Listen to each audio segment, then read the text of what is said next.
And we are live. Welcome to a special edition of the Focus Up show. On this show, we'll be focusing in on Mr. Kevin Samuels. May he rest in peace.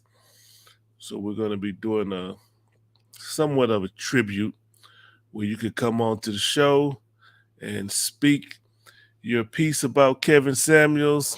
Let us know if you was a fan, if you wasn't a fan, and your opinion on it. All that we ask is that you be respectful. No bad wishes. No talk about you're glad that he's deceased or stuff like that. We just want to have a respectful show, um, giving our condolences to Mr. Kevin Samuels. I have some special guests lined up tonight to come on the show and speak about it, and we'll get the show started. I'm going to put a link if you want to come in and speak on it. I'm going to put a link into the chat room, and you can click on the link if you want to come on and talk about Mr. Kevin Samuels. You're welcome to join us.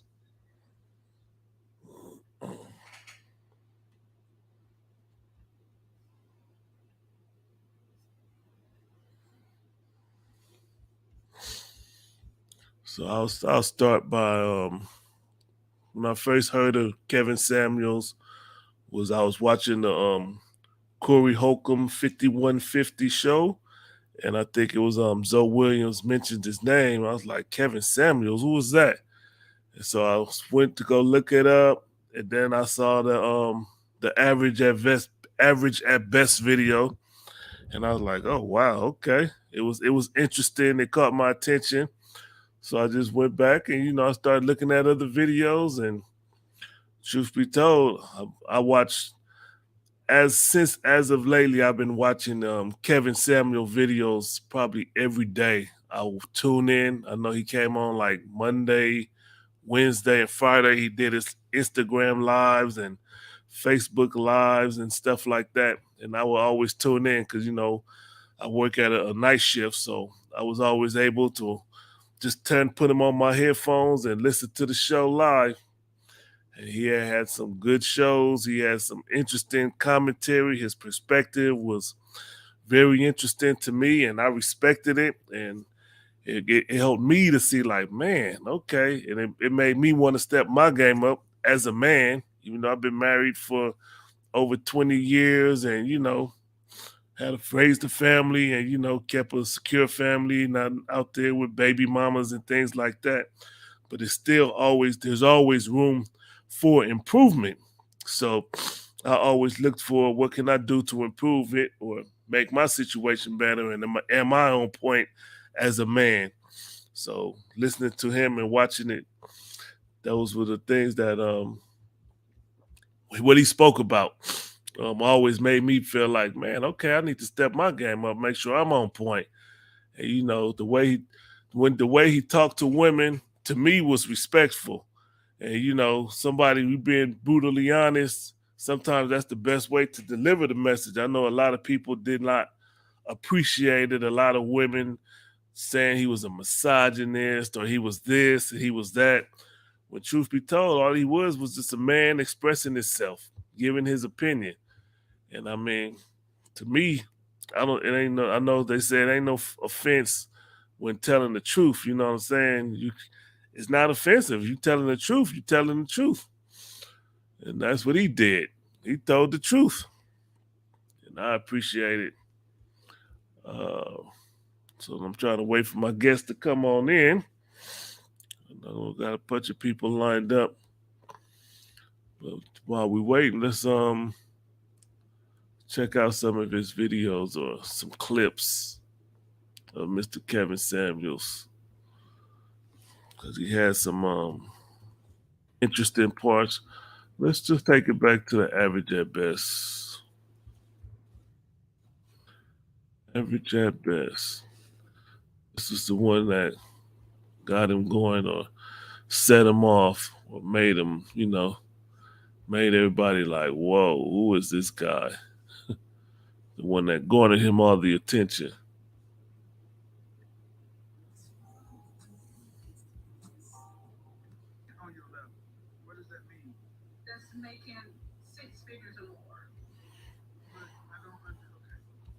try to give guys who are not on your level a chance. Why? Because I honestly want a six-figure guy. Is what I'm realizing. Okay, so let me just go ahead and net it out. You ready? Uh-huh. The guys you want aren't asking you out. Well, I haven't really put myself out there honestly. But you put yourself out there enough for the guys you don't want or beneath you to ask you out. Those are like guys I met online. Right. So, again, the men you want are not asking you out. See, you ladies do this. You go and deal with men who you feel are beneath you, and then you ask how to fix them. I'm not beneath you. I don't know how to fix a guy that doesn't that's down there. That's not my concern. The better question is why can't you get a guy on your level? That's the real question. Well, the I need first your thing, advice. well, first of all, I would tell you what I said in here automatically is a problem. Why you would come onto a show that you know is a disagreement day? It's selfish. It's like, That is well, yes, ma'am. It's like I want what I want. I don't say things for no reason. That's why I asked you questions. You're 35 years old man who's in the top 10%. Uh-huh. And what's your question? Basically trying to do is I have a disagreement day, and you basically came in and said, damn your top. All right, again, this is the show that set them off or made get everybody's attention. I want to ask you what I want to ask you. And okay. that's but you are more than welcome to go on my website and purchase your time to talk with me one on one. Because what you're trying to do is rather rude. But I will go ahead and do it because I'm going to use this as a teaching lesson. How old are Okay. you? How old are you? I'm 35. 35 years old. 35 years old and you're a business owner. Uh-huh. Uh-huh. And what's your question?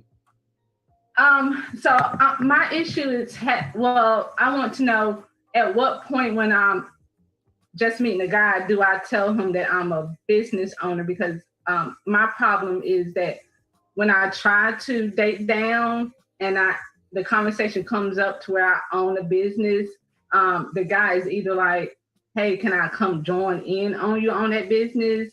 Or can I put some money and be a business partner? And I'm not looking for that. And I honestly, Hold on. I need to be clear on this subject. Where are you at? North Carolina. And you're saying when to tell somebody you own a business? Because I find when I date down, guys Uh-huh.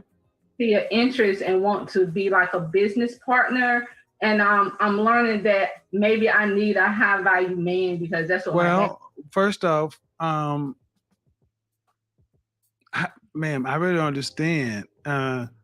What kind of man are you talking about? Because Um, owning a business is no different than having a job, in my opinion. so And I'm not getting what you're saying. When should you? I'm not understanding why this is an issue. If you're, what kind of men are you? What kind of men are you dating?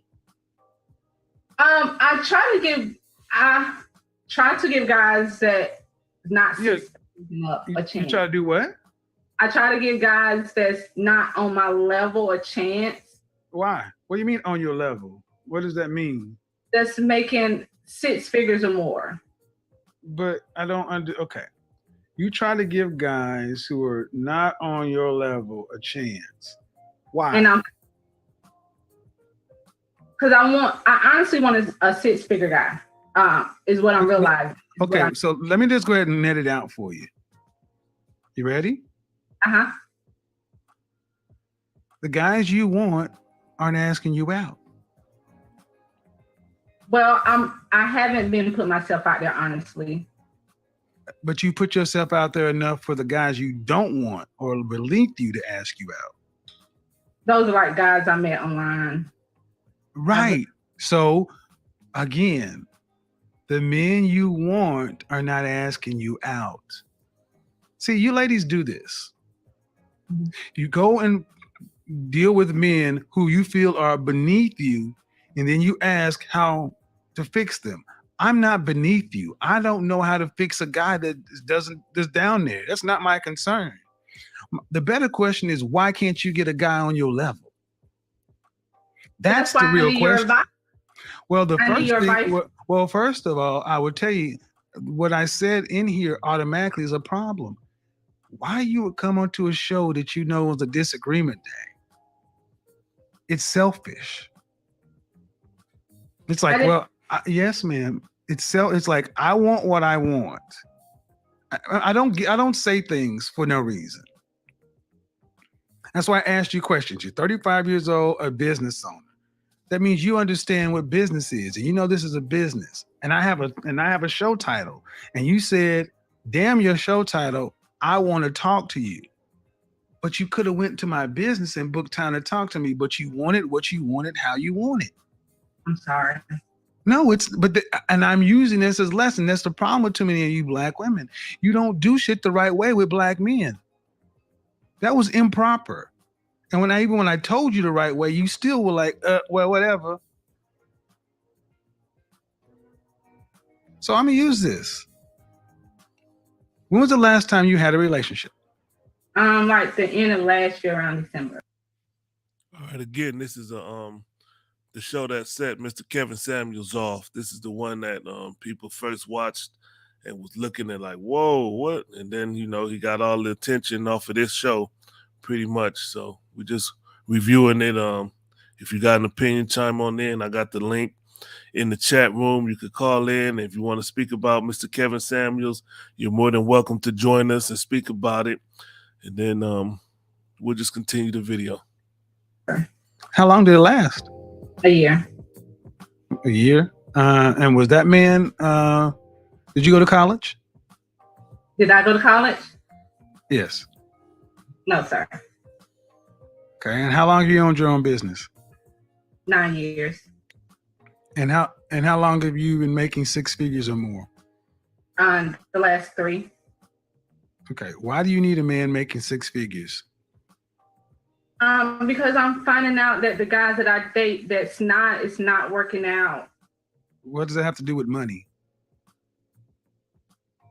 Because I feel like I need a guy that I can respect and admire, and I'm ambition, and I want a guy that has that drive too. And when he doesn't, I find myself, encouraging him like, "Hey, babe, you can do this and you can do that."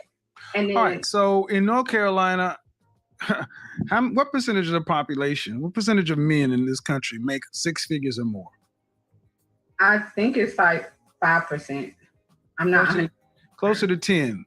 So, okay. 10%. All right. So the question is, what do those men who make that kind of money, who all women tend to want, what do they want? I feel like they want arm candy, somebody who can have more to bring to the table than just looks, but also bring balance to their life. I feel like I can help them out on Okay, slow down. I'm not understanding. You said they want arm candy, then you contradicted yourself. They want somebody that more than just looks. Yeah, arm candy, but something behind, brain with it, and more in depth. Do you know any men who make six figures or more? My dad and my uncle. Do you know any men that you are related to that make six figures or more? Unrelated to?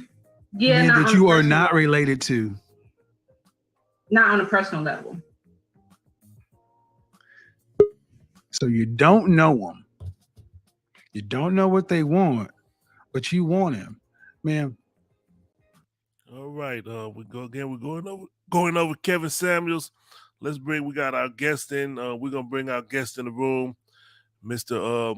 Jeff DNJ. We're gonna bring him in the room. Let me get this situated real quick. How you doing today, Mr. Jeff? How you doing? What it do, cuzzo? Chilling. Everything good with you? Yeah, man. I just about. wrapped it up for the night. I'm like, hold up, man, what's going on, man? I wanted to get with you last week, man, but I didn't know how to get home, bro. Okay, well we got it now, brother.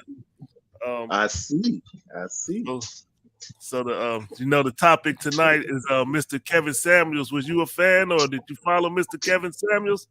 Hell yeah, I was up on him, man. I was like, man, say, bro, when I heard it this morning on the radio, I was like, nah, man, it's a joke, man. You know what I Yeah, mean? yes, I was sir. like, nah, but it's just so flaky, bro. You know what I mean? Every time somebody come through, man, they got the balls to be just say, you know what I'm saying? Just be real, man. I mean, I don't. It's mind boggling, man. I'm like, Yeah, what? Just yeah. because, man, he just say what he feels, man. He ain't wrong about a lot. None of that shit, really. Nah, You he know was what I mean? speaking the true stuff, man. Yeah, it's like, dude, man, y'all want to be, the motherfucker want to be wrong about everything and then be praised for it and shit, man. Like, nah, somebody, the whole thing got me fucked up, bro. Yeah, You know what I mean? The yeah. whole thing, bro. Yeah, I was like, whoa, this is crazy because I highly respected that man and what he was doing, and I felt Mhm. it was for the better of black families, really. You know what I'm saying? It was for the better of black families what he was doing. Yeah, And because it's like he was basically teaching or giving, you know what I'm saying, giving you a way to stand up for yourself. Because the way the world works now is like outside forces tell you how to be, and you yeah, don't know how to be yourself from within yourself. You know what I mean? So I'm tired of it, man. It's like, where is coming from? You know what I mean? Like outside forces tell you how to act, how to react, and yeah, like, man, nah, man, nah. yeah. It's, And I it's mean, I, mind boggling. I I just don't understand when somebody being honest, why people can't take that honest truth and be like, Yes. what, you right. When he telling sisters that, hey, you got to lose that weight. That's Mhm. important to us. You know what I'm saying? To a man, particularly, if I was out there a single man, I'm not the oversized woman not gonna catch my attention. I ain't gonna be like, oh, I'm gonna marry her. You know what I'm saying? That's Mhm. a major factor when you're looking at women, and if you looking seeking somebody to marry and spend the rest of your life with, if they overweight, you like, nah, let me go to somebody that's already fit and ready to go. You know what I'm saying? And Yeah, man. We got sons, but we got, you know what I mean, kids coming up, and I feel for them, you know what I mean? yeah, Because when we was young, man, bro, it's like, man, from high school, man, we would pick out a girl, man, say she gonna be the one, you know what I mean? She feel the same way about you. Now it's like, how y'all even? Everybody, I know people that have relationships with people that they never been around. You know what I mean? They doing what we doing right now. They know each other from on the phone. I'm like, what happened to having somebody right next to you that you know? You know what I yeah, mean? You know the family, man. You yeah. know, I'm like, what happened to that? Real talk. Everything is superficial right now. These youngsters jumping on it because you being told this is what to do. And then like, nah, reach inside of yourself. We have instincts, man. Yeah, You know what I mean? That shit is all natural, but use real your talk. instincts, man. Quit letting the motherfucker program you. I hope it's all right we using language on, you know what I mean, on your show, cause Oh, we good. We good. that's how I talk. Yeah, we good. That's how I talk. I hope you don't have no restrictions on that, man. But Oh, we good, brother. We good. We yeah, good. man. Yep. So it What just, Jay woke up, man? they supposed to be coming in the room. They Friday night, everybody out doing their thing. So for them to Mm-hmm. show up. Got a gang of people in lined up to come up, but they all doing their own thing. So Man, I appreciate you man. clocking in, brother. Say, bro, man, I'm down for you, bro. I just last week I know if I'm like, man, and I had my liquor lined up and everything, man. I'm like, man, Yes, man, PG, we gonna talk, man. Abe was supposed to get on. I was like, man, I'm gonna get tequila. And where my that's body at? I'm talking about I had my setup. And I'm like, okay. man, how did I even get on, man? I'm like, I don't know. I don't know how to, I mean, I had to cancel that. But Yeah, yeah, I'm glad this will work right here. cool. This Well, will let me work let right me here. let me ask you this. I know your son. I don't know if your son is in a relationship or not yet. But what type Mhm. of advice do you give him for as far as relationship goes? Man, some kind of way, my kids, they don't value my knowledge as much as I wish they did. You know what I mean? Okay. They come up in this world. Everybody, I know. I guess you was like that to a certain extent. Like, man, the old dude don't really know what he talking about. You know what I Yeah. mean? Yeah. So it's like, I mean, I don't do it directly, but indirectly I do. You know what I'm saying? Try to drop some gems in there. I mean, like look at your environment, look at the way you grew up, and she don't settle for nothing less. That's Basically, right. you know what I That's mean? yeah. Well, and that's I see that he like. I remember back in the day, he went, like he go by a girl's house and he see motherfucking dishes dirty and shit all over the place. Or he'd be disgusted. You know why? Because he didn't grow up around that kind of shit. You Okay. know what I mean? Okay. So I think he has standards. You know what I mean? Yeah. Even though he don't directly come to me for advice, but I know the way he was brought up, he has some standards that I hope he go by. You know Okay. what I mean? Yeah. Yeah, you gotta go. I mean, damn, but you gotta go. Like if you was raised in a home where it was chaos as far as relationships go, don't you do when you want to do better than your parents? That's You know what right. I mean? Real Still talk. things that they be like, damn, dude, like you come from some bullshit and you going, you know what I'm saying, and you bringing it into your life. You Man. know what I mean? Yeah. Yeah, nah, but I'm like, the world is a trip, man. I don't know. Yeah. I don't Let know. me let me do a shout out to everybody right now. If you're watching the show, our focus tonight is on Mr. Kevin Samuels, reminiscing about the brother Kevin Samuels. If you was a fan of his, call in and voice your opinion and let us know what he meant to you and how you felt about him. If you wasn't a fan, call in. All we ask is that you be respectful. We're not gonna get Hmm. on here and bash Right. the deceased or nothing like that. But we open to hear your side. And, help us Yeah. understand what you didn't like, if that's the case. But we're not gonna bash the deceased on here. Right. Not like that, man. Yes, sir. I was thinking on the way home, I'm like, how can it make it seem like he had a lot of people that like like they have I don't how can I put it, like he had people like he was a problem or something, you know what I mean? Yeah. I Some mean, people, but I'm like, how can decent people disagree with basically a decent message? You know what I yeah, mean? yeah. Be so You vehement about it and be like happy that he's passed away. I don't understand that, man. That he was that know? much of a problem that you glad to see him gone. Yeah.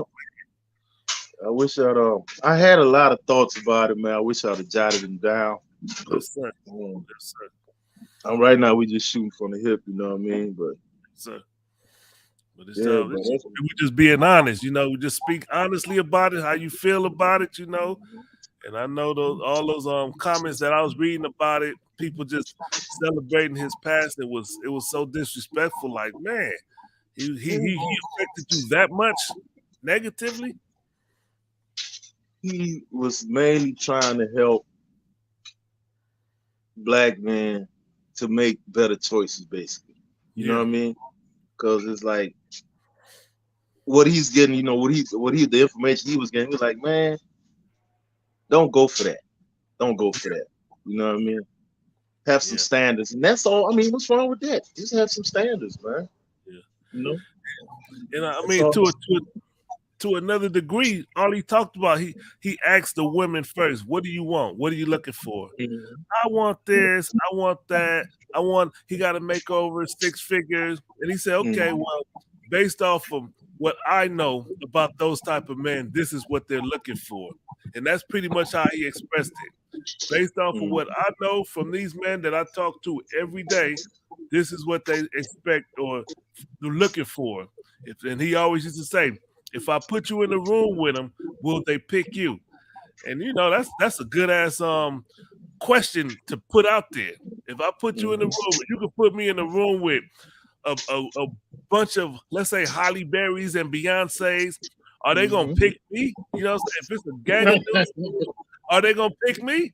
And you know, Mhm. I'm at where I'm at in life right now. I could honestly say not likely. You know what I'm saying? And that's But, just honest. I ain't gonna yeah, pick up, have to work for that. You know what I'm saying? And that's what I think a lot of the women that don't like him, they didn't get that. That hey, you're not the top of the pick. You're gonna be the, and that's one of the things that they really didn't like.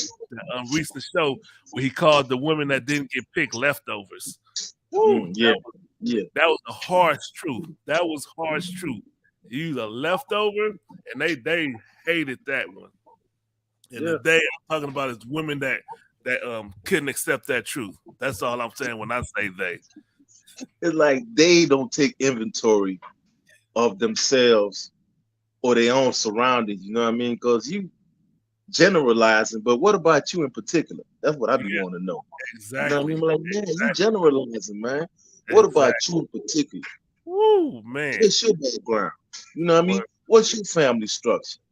Ooh, Because I man. noticed like a lot of these women that have resentment, they have it because they growing up, they had issues with either fathers or stepfathers, the people in their life. That's Yeah. particular to you. That's not in general. You know what I mean? And if you had a decent upbringing, why is you jumping on the bandwagon with all these people that have resentments because they was treated a certain way? You know what I mean? And they putting Yeah. their poison out in the world. You know what I'm saying? Man, I ain't gonna dude. say poison, but they just have malice, I guess. You know what I mean? They just be, I don't know. Yeah. It's Particular that's particular to you as a the little individual, and then there's general. yeah. You know what I mean? When you break, that's what he was doing. He'll take them, and they talking about in general how things are now, particularly with you. What's up with you? Yeah. What's your height? What's your weight? Woo, man. You know what I mean? You know what I'm saying? How old are you? What have you done during this? Oh man, you know what I mean? Good, That's good particular to you. questions. That's not a general statement, Yeah. you know? Real So questions, we man. lost a good one, bro. Yep. We Real lost a good questions. one, man. Shoot. But that's what Yeah, it man, is, it's man. weird. I hope it's not nefarious nowhere. I mean, I hope that ain't nobody did him in on purpose. You know what I mean? Yeah. Because that would be really messed up, man. Yeah. Yeah. I'm We 50. will. I'm around that age, man. I'm like, damn, you know what I'm saying? You was physically fit, not overweight, not, Yeah. what's And I going mean, on?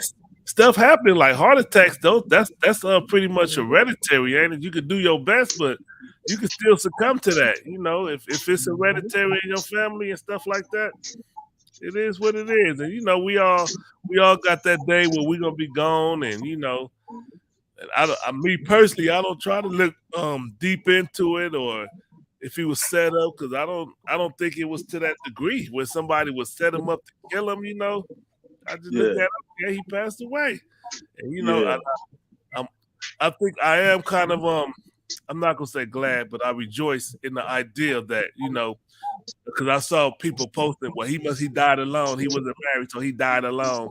Well, no, he didn't actually. You know what I'm saying? He died. hmm, Yeah, well, the woman he met, according to the stories, according to reports, he was with some woman he met the night before, and she was right there when he passed away. So y'all can't run with that one.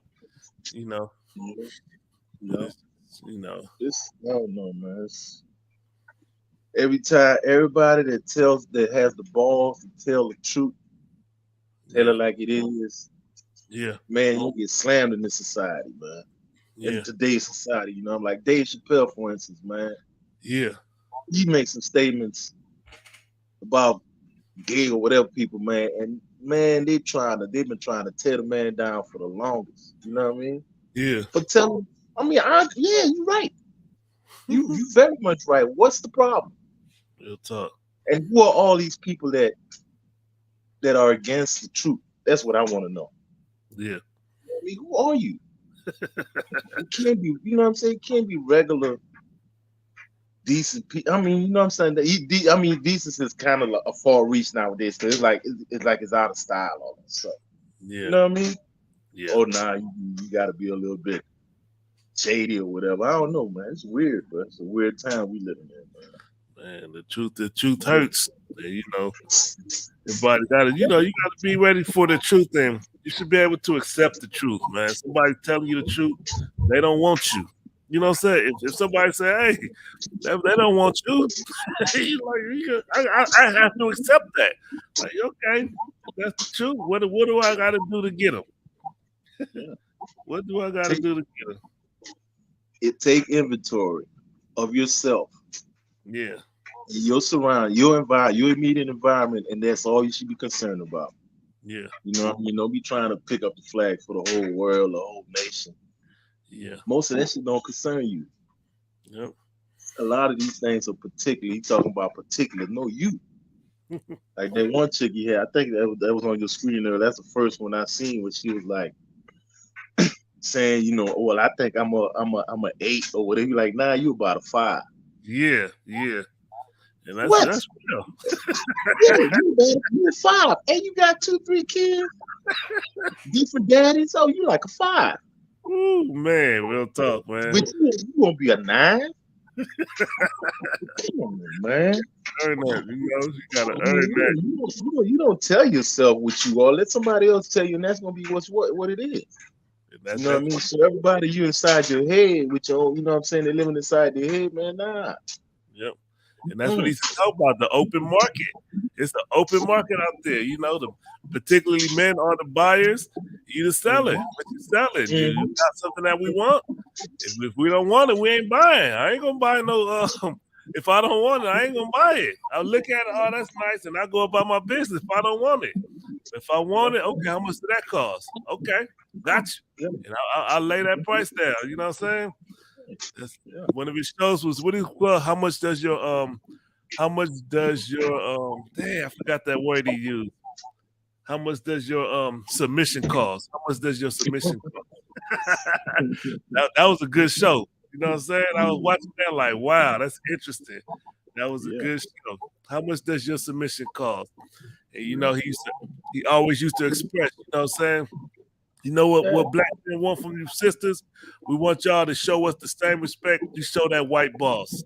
Man, Mhm. that's powerful. Because a lot of people, even and it's black men too. You get out there, a lot of us, it's a different story. When you're talking to the white folks, it's a whole different story of how you dealing with black folks, and you build your best behavior. You like, we want Mhm. that same respect that you would show to them. And I get that. I understand what he's saying with that, man. Yeah. Oh yeah. Yeah, Man, that's a common thing with me. Like, you know what I'm saying? You go to a store and a black person is serving you, and they might have, you know what I'm saying, 2 or 3 different types of people, Spanish yeah, and white, and they'll be like, "Hello, sir," and all this shit. When you come up, they get all familiar and shit. Just yeah. cause we the same color. Like, damn, I don't know you. Why you gonna Hey, handle me like, you know what I'm saying? What you want type shit. real You know, talk. but the dude in front of me, he got to serve. Hey, Can I help you, sir? What the fuck? But that's something that's ingrained, I guess, where we just have highs. I don't know. I don't know, man. Motherfucker just treat each other badly and then reserve our best behavior for other people. You know what I mean? real talk. Have you, like your boy said, what's your represent? Which one of your face is going to show up? You know? Hey, I want to bring in one of my special guests tonight. One of my personal kings of comedy. I'm gonna bring in Mr. Dante All right, Burkins. dude. How you doing today, sir? I'm excellent, my friend. How are you? I'm doing good, man. I invited you to the show. I wanted you to speak on it because your Facebook page was on fire today with that post you posted. It was on fire. I think you got like 100 comments in there, and woo, the back and forth was fire, man. And so I was like, man, let me bring this brother on so he can speak about it. And what we doing, we remembering Mr. Kevin Samuels and paying our respects to the brother, and anybody's welcome to join us to call in or put it in the comments to speak on it. And we want to get your perspective on it, brother. What was your perspective or feelings on Mr. Kevin Samuels? I couldn't hear you. Say it one more time, please. What was your perspective or feelings on Mr. Kevin Samuels? Oh, okay. I thought he was a voice that was needed, that was Yeah. required Yes, sir. um, in this generation, this era. Um, I realized how fortunate I am for growing up and having my father around, my uncles, my godfathers that were able to drop that good game, that good wisdom on me as a young man and as a young adult. That kind of directed me in the right way, or gave me some food for thought, some things that I didn't hadn't crossed my mind just yet, some things that they had gone through and that they had experienced, and could kind of direct me, to not go certain routes in life. And when I listened to Kevin, especially when he talked to younger people, that's what he was. Um, that's what he was. That's the role that it seemed like to me that he was playing. Is he was giving younger people who had not had the life experience or did not have the resources in terms of people to talk to, uh, life knowledge, things that you need to consider, uh, both men and women. Um, and unfortunately, we live in an era now where so many black children are born into single parent families, with generally the mother being the voice of the house, that it's foreign to hear a man give advice or give wisdom or give like instruction, Yeah, to have that masculine authority figure. yeah, And to be quite honest, if you grow up uh, in a household that only has one person's voice, and that's the that's the law, it's going to be a difficult experience for you relationally, because no matter if you're a male or a female, if you're not, if you've never seen a man, it's hard for you to be one. And if you've never seen what the duties of the two genders do in a functioning household, yeah, it's like, I don't know if you guys have ever driven to Fort Worth, Texas, but if I just give you the keys to a car and no map, and you can't use Google Maps or no atlas, and say, hey, from where you're at, get to Fort Worth, Texas. For most people, it's going to be very difficult for them to get there, because they don't have a point of guidance. And so what Kevin was a point of guidance. And yeah, he ruffled feathers, yeah, because women don't like to be told certain things in this era, right? They don't like to be told that you're supposed to marry before you carry. yeah, You want you can't pick, if you have two baby daddies Woo. and you ain't never been married, Man, your way did not work, man, right? Your way didn't work. real talk. And Yeah, so, but when you tell people these things, right? yeah, Specifically women, because women play life on easy mode. yeah.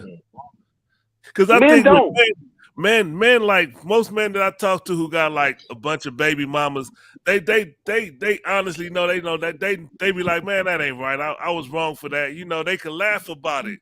But women, it seems like, play a role and think that it's okay and that they're equal or on the same footing as other women who don't have children. But you're not.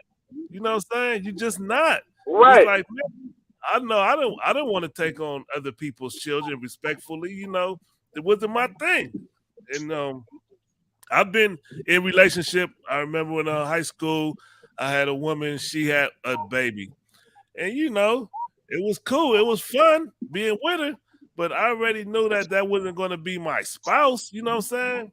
And I enjoyed the time. I enjoyed the moment. I'm like, I didn't want to be Right. responsible for nobody's children. You know, No.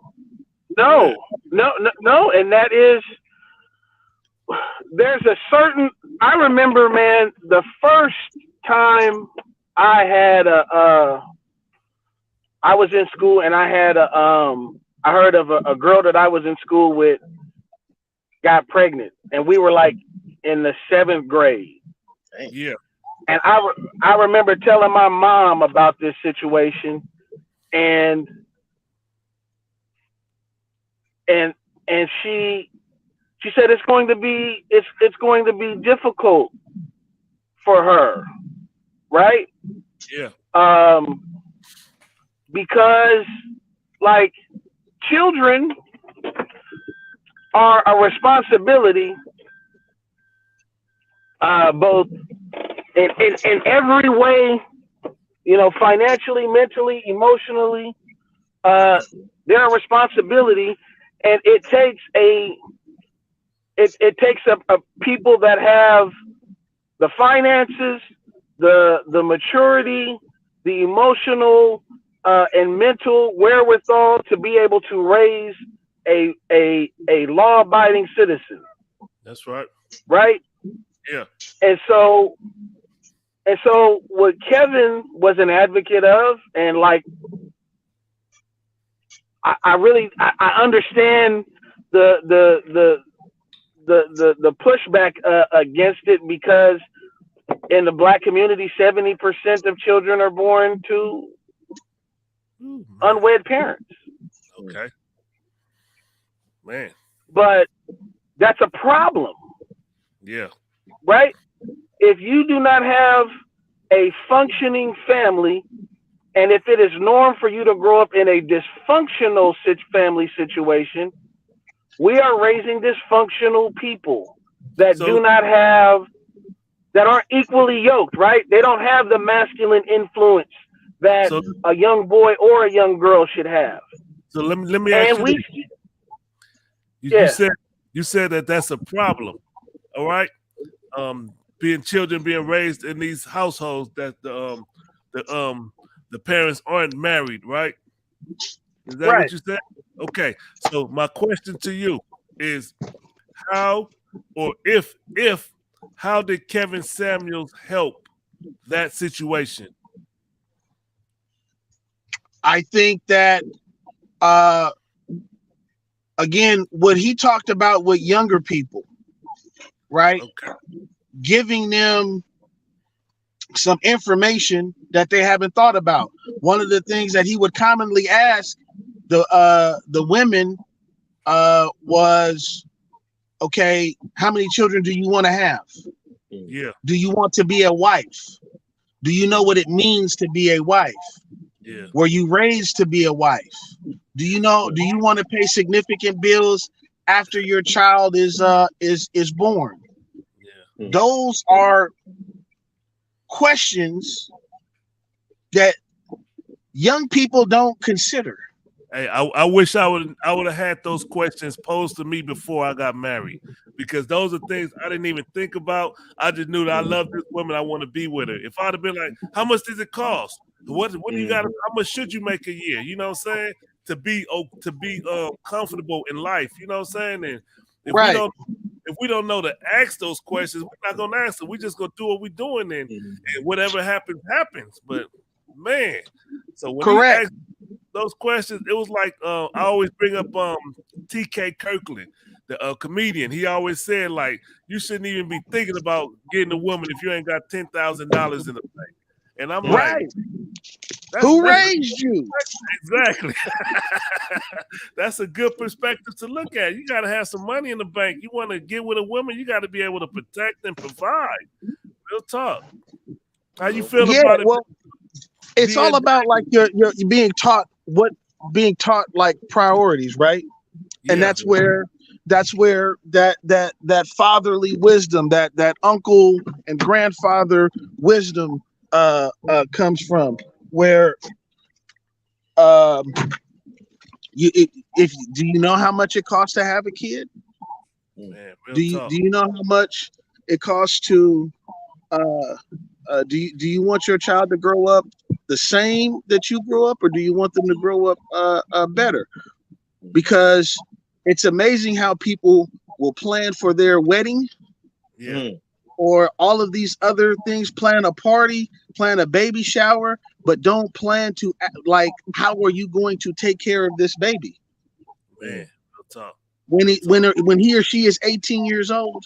Do they have a savings account for college that you were putting into, that they could use for to go to college, or maybe if they got a scholarship to college, that they could use it to purchase a house, so you could put them in a better situation, instead of having the baby, they turn 18 years old, and then they got to take out student loans, or they're not in a better financial position than you were when you came into this world. Yeah, man, real talk. Real talk. What's your feelings That's on D and J? You know, as far as upbringing a family and the information that's provided to us or the information that's not provided to us, but we still make these very important decisions. You know what I'm saying? right. And we just gotta people like Kevin Samuels was putting it out there, talking to these women, and let them know. And people had their criticism. Oh, he don't talk to men, but from what I understand, he did talk to men at times, and he listened to them out. But I understand that there is a What's your feelings on that? Why do you think he didn't talk to men as much as women? Well, he did talk to men. He Okay, talked to men for 2 years. okay, But what's interesting uh, about that phenomenon is he talked to men for a couple of years. yeah, But the moment that a woman um, and he had a conversation about her wanting to get a man that made as much money or more money than she did, and he basically, it's the average at best video. I think that's the one that went viral and got yeah, him a lot of a lot of attention Yep, yeah. that's the We one. were showing when he that started earlier. speaking. When he started speaking to women, then the world wanted to listen. He Yeah, was speaking to men for years, True. yeah, telling men, hey, you've got to get in shape. You've got to develop the skills that make you uh, a necessity in the workforce. Because if you want to be a husband, if you want to be respected and be he always used the term high value man, yeah, you have to be able to provide something. yeah, Because I think Chris Rock was the who said it, that only women, children, or dogs are loved unconditionally. A man has got to provide something. wow, wow. Yeah, Wow, yeah, that's a real talk. That's a real talk. yeah. And I think, Right? and I think, Mr. Kevin Samuels, it was like, to me, from my perspective, men are more accepting of the truth, and it probably wouldn't have made Yes. for good entertainment. You'd be like, "Hey, man, you too fat." You'd be like, "Yeah, I know. You're right. You're right." We'll laugh it off, and we'll know that Yeah, we got to do something yeah. different. But for women, it's apparent. It appears it was delusional because the women on there, when they be giving themselves like a 7 or 8, I'll be like, nah. And he was nice to some of them. He gave them like 5s, and I'm like, nah, she gets a 2, bro. She gets a 2. Right. And Well, go see, ahead. what I said earlier about women play life on easy mode, and men play on hard mode. Everything that I heard the analogy that a woman is like a trust fund baby. Okay. right? You get your money up front. Damn. It's like a self-made millionaire. Okay. Yeah. Elaborate on Right? that. So Elaborate. when a woman has value based upon her looks, and no matter where she's at in the range of, if she's a 10 or a 6 or a 5, she's going to get the level of attention that her beauty commands from men. Maybe even more than her beauty commands if she's got big breasts or a big butt or whatever it is that that men find attractive. I Right? understand what you're saying. Yeah. She's going to experience the peak of her value on the sexual market scale based upon her physical characteristics. But men are not judged upon our physical characteristics per se. Because again, you have to provide something. You've got to be of value. So do all men get to experience being a high value man? No, not at all. Most men aren't, No. because they don't make something of themselves. 30% of men will not procreate, but Okay. 99% of women do. Wow. Man. Okay. So Because there's a burden of performance on men that there's not on women. You have to make something of yourself. You've got to become the businessman. You've got to have the career, the job, something that you provide in order for a woman to say, I'm going to follow this man. hey, Otherwise, I like that. you I don't like you don't get to be a leader of a family. Hey, let's focus in on that term you use, burden of performance. Woo, I Absolutely. like that term, brother. That's some real talk, man. Burden of performance. You gotta put your performance on. Where you at? What's your level? What can you do, man, brother? That's powerful right there. Burden of performance. Every man is aware at some point in time in their life that if they're single and they want to have the attention of women, that's a money issue. Because you could be not so attractive in the face, but your bank account can do some serious talking if it's got 8 digits in there. Yeah, we always clown and joke about how the ugly dude got the fine ass female. We always look at that, but like, how that ugly ass, N-word get hurt. But we know what the bottom line is. You know what I'm saying? Right. And they right there. And so because our lives between the two genders are like on the opposite ends of the spectrum, right? You can be overweight and out of shape as a woman, and they got a whole classification for that women called BBWs, big beautiful women. Word. There is no big handsome man category.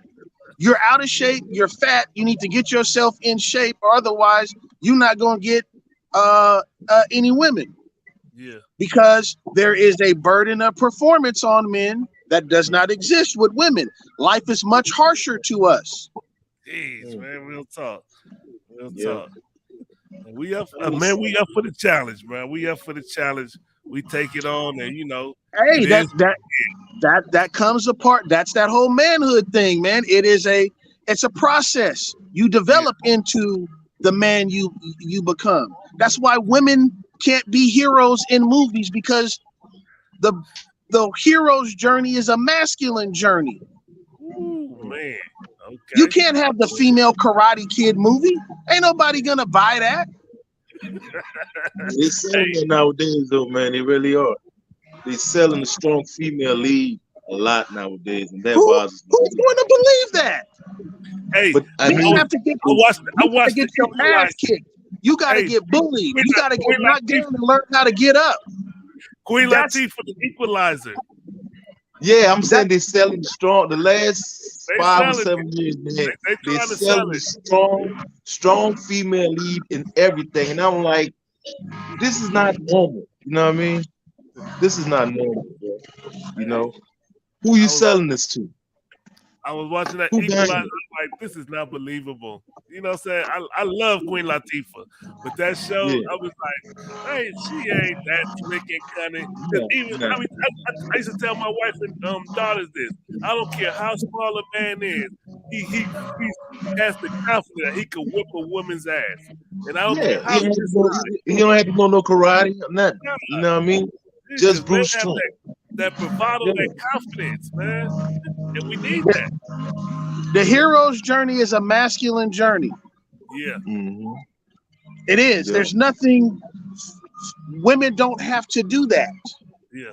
Women don't have to become. They are. A man has to become.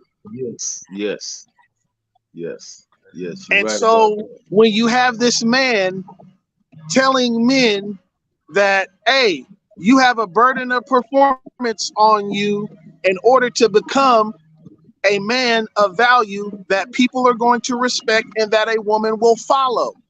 that. On the flip side, when the women came and he says, okay, well, what kind of man do you want? And they all gave this guy, right? Like this unicorn man that Yeah. makes 6 figures and is going to take care of them. And she doesn't have to do anything but be pretty and have kids. Well, Right.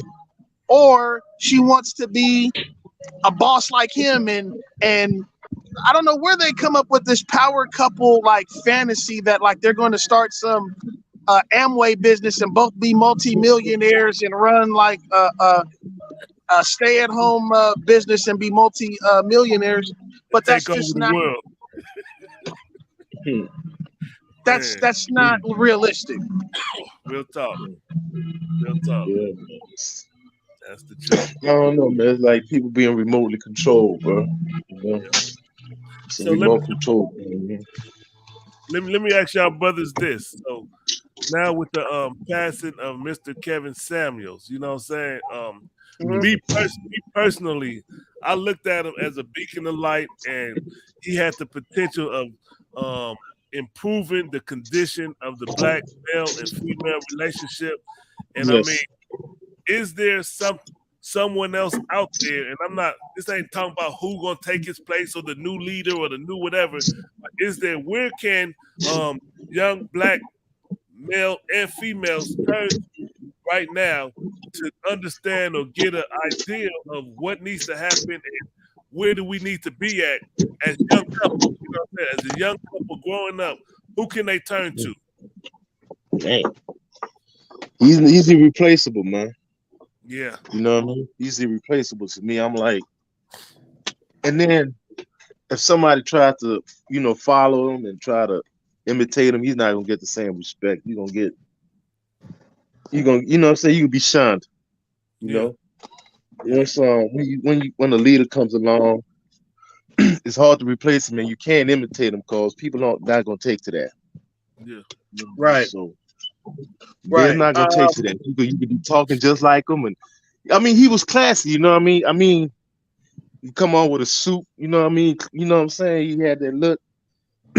And most cats nowadays like to dress down and be too relaxed or whatever. You know what I mean? Yeah. Right.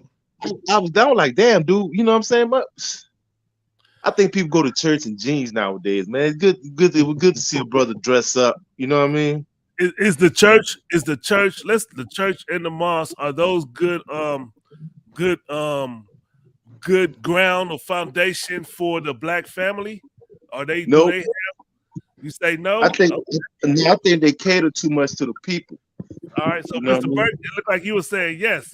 What's your feelings on it? I don't. I'm not positive about the Christian church. I think the Christian church has become it's very woman based, Mm. right? And so when your audience is women, you have to cater to women. Yes. You cannot offend these people. You do not want to piss off your customers, so they're not going to Right. say or do anything Right. So that's what made they're not Kevin just so correct, they're not unique. going to correct nobody. You hear me? The church is not going to correct nobody because Oh if no, I no, no, correct no, no, you, no, no, no. No, you know what I and mean? I'm not 100%. I'm not sure about the mosque. I would lean towards the mosque being a better environment, a better incubator for the black family than the Christian church, because Right. I mean, quite honestly, there are very few men in the Christian church, Yeah. and in order to have a family, a nuclear family, you cannot have it if you do not have the leader, Yeah. and the leader is a man. That's right. Mm-hmm. That's right. I think Kevin, one of my favorite quotes that Kevin said was, "The children belong to you, you belong to me, and I belong to God. And I don't care if you are Christian or you are Muslim. If that is not the order, Yeah. that's the order. Yeah. That's the divine order." They only could be one leader in that household, man. Hey, man, you cannot have you. I know in the Bible it says that you can't serve two masters, Yep. because you'll love one and hate the other. There can only be one head. But there's also the thing that heavy is the head that wears the crown, because the responsibility of the order of operation of your unit falls upon the man. We'll talk. And I always go back to that example of, like, if somebody come kicking that front door in your household, I'm not standing behind my wife, and I'm not expecting her to go first. I'm going first. I'm the one that's going to deal with that. That makes me the leader. You know what I'm saying? That makes you the leader. The one that's correct. Going to do that. It's not like a video game, right? Where you got to take on the little people first before you get to the big boss. No, the big boss steps up first in life. That's right. Yes, that's right. Right. Yeah, it ain't like a video game where the last guy is the toughest guy. No, you break into the house, you take on the toughest person first. I never looked at it like that, but I see that. Yeah. Like, we sitting at the top of the tower waiting for them to get to us. Send our children. Send the wife. You deal with right, yeah. Send the wife down there. Nah, it ain't like chess where the queen does all the moves and the queen is the most powerful one. And in order to win, no, you meet the king first. That's right, man. Yeah, but why they insist on being equal, though, man? Yeah. You know what I mean? You're male and female. I mean, you can look at animals, dude. It's like, you powerful in your own way, and I'm powerful in my own way. We're not supposed to be equals, man. And they keep insisting on that narrative is in the fucking meat. Sorry about cursing, but the narrative is everywhere.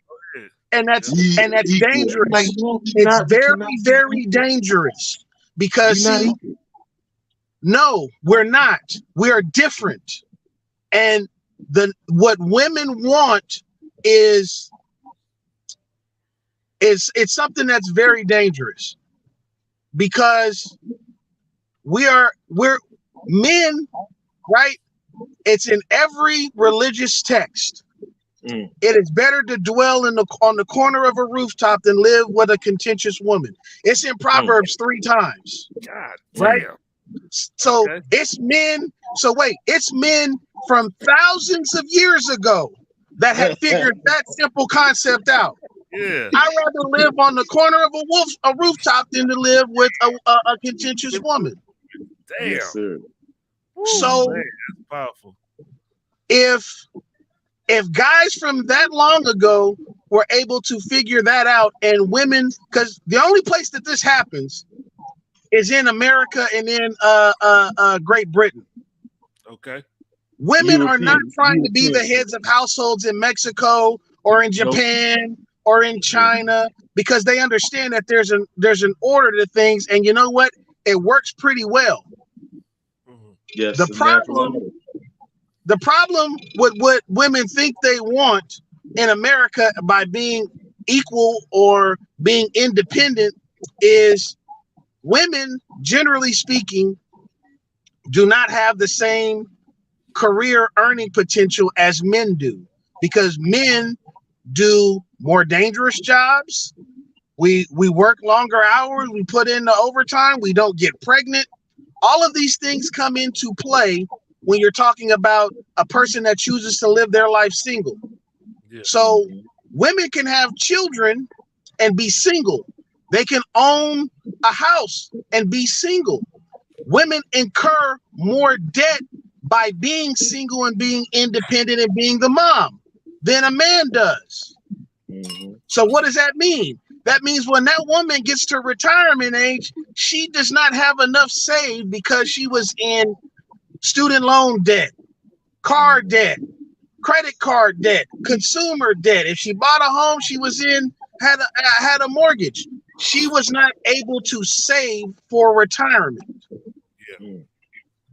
Man. Now, you add a man to that equation, and retirement becomes a whole lot of an easier scenario. And I have done this with countless women from ages like 30 on up. If you are a middle class income earner and you are a woman, you need a man, or else when you get to retirement age, retirement is going to be very difficult for you because there's a very good chance that you have not saved up enough because you didn't earn enough. There wasn't enough money that was coming in, and you had more financial responsibilities. Yeah. And so what's going to end up happening, and we're going to see this play out now because the baby boomers are in their 60s, 70s, and 80s. You're seeing that part. mothers living with their children because they could not afford to retire. So when the brother speak on, he say, "Buy a dog and die alone." Because he wasn't lying. He was not lying. He was being brutally honest, because most people, if you ask them, do you know how much it's going to cost for you to retire? Yeah. They don't know. He would ask women that all the time. Do you know how much it's going to cost for you to live from 65 to 85? They don't know. Yep. It's going to cost, the way inflation is right now, it's going to cost 20 years may cost you at least $1.5 million. See, I know most of us don't know. I think it's not. I think that doesn't lie only with the women. I think most men don't know either. And we're open to it. Okay, I wouldn't like when he says it. I start looking into it like, man, that's true. How much do I need to retire? You know, we think we got it under control, but I think most of us spend so much time trying to survive that we don't stop and think about these things. And he was able to put it out day to day. Huh? Trying to live. You said we trying to live day to day for the most part, man. Hand them out, and it's miserable. I mean, if you get out of that cycle where you make more than your cost of living expenses, and you realize, like, God damn, you know what I mean? If I had to go back and hand them out, it's like debt. You know, it's horrible. You know what I mean? You got to make more. You got to make more than you actually spend as a cost of living. If not you, man, you live a miserable life, and that's 80% of us. That some of us don't even know the difference. Don't even know the difference, dude. The easiest way to do that is to be married. Yeah. The easiest way to do that is to be married, right? Yeah. You could have two people that earn $60,000 a year, right? Yes, sir. That's $10,000 of gross income a month. That is a whole lot easier to make ends meet and to be able to invest in a retirement plan, put something together for a rental house or things like that when you have two incomes as opposed to being one income, and that's male or female. Marriage is a cheat code for the overwhelming majority of us if you are not in the upper the 6 or 7 figure annual earning situation. We need each other to be able to get to the end of this thing together. But not only that, but I think it's in Proverbs that it says that a good man leaves an inheritance for his children's children. How can you leave an inheritance for your children's children if you are going to be in debt? Yeah, tough. Oh man. So I So mean, Yeah, man. what Kevin Terrible, was bro. talking about, man, what's so interesting about it is what Kevin was talking was principles that are millennium old, right? If you believe that the Bible has been written thousands of years ago, he was talking about things that are in the Bible. yeah, And there's so many Yep. people that were his viewers and his naysayers that would call themselves Christians that Mm. claim to follow what's in that book. But what he was talking about, they adamantly disagreed with it because of how he said it. Not yeah, what he said, but how he said it. Mm. man. Yeah. Just like that. So Yeah. yeah, when you If say I tell you the sky is blue, or if I tell you the effing sky is blue, does it matter that the sky is blue, right? Mm-hmm. So it yeah, doesn't, in other words, the message, no matter how it's delivered, are you listening to get the message? yeah, And No. if you are listening to get the message, you're going to walk away better, more educated. yeah, Mm-hmm. And that's to me who Kevin Samuels in a nutshell is there's a generations that do not of younger people that did not have that kind of resource to be able to get that wisdom, and he was that wisdom. Mm-hmm. Yeah. So I mean, you got something. it's a huge loss for the younger people in the community. I do believe that he has inspired uh both men and women to look at themselves honestly and Yes. to want to improve themselves. And I just hope, and I believe that it will happen. I know that today I was watching the lead attorney, and he dedicated his show to Kevin Samuels because it impacted him hard. The yeah, guys at Wow. Fresh and Fit dedicated their show to Kevin Samuels, and it was amazing to hear all of these men that were calling in that were so grateful to him for the wisdom and the encouragement and really the inspiration that he dropped on them. And yeah, to hear some women that said, like, I didn't, I couldn't stop listening to him. mm, I didn't like what it was that he was saying at first, but I couldn't stop listening to him. And I'm glad I didn't, because it made me a better girlfriend. It made me a better wife.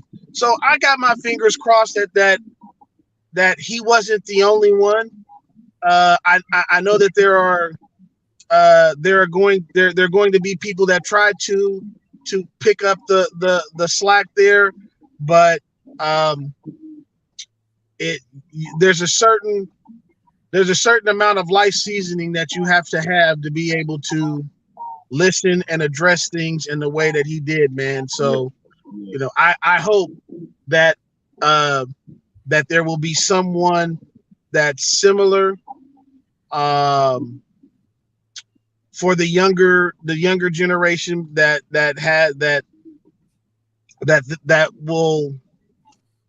will have the same sort of of pull that he had, right? Because he had thousands upon thousands of people watching him, yeah, and millions of people that watched his YouTube videos on a regular basis. And to yeah, do that, it takes a remarkable kind of person. So I hope that there's someone that will not necessarily replace him, but or that there will be people, but men and women, that continue to spread that message that, hey, black people, we need to get it together. that's right. Mm-hmm. Because if we don't, we're not going to have black families, and you can't have a black community if you don't have black families. That's right, man. Yo. So You know the what? observation I made a while ago? Go Like ahead. when I was a young man, crack came into existence, right? Yeah, So that was maybe 10 hard years of this drug just devastating the black family, man. yeah, And a lot of these problem that we have now are these children have grown up and become adults, and they was raised in terrible circumstances, and Ooh, they do not know better. You know what I mean? They do all this. You hear about these crimes, and they be like, how can you do that? But I'm like, I realized that you was raised in a time where crack was a real problem. So no telling what kind of dog days you saw as a child. Yeah. Now you having children, raising them in the darkness too. So Hmm. that's 2 generations. It's got to turn around. You know what I Yeah. mean? We got about good 20 years or more of being all right with mediocrity, man. You know what I mean? right. Would be the But It's more than interesting 20 that years you of being, brought that up, man, and I'm glad that you did because a few days ago, I was having a conversation with my best friend.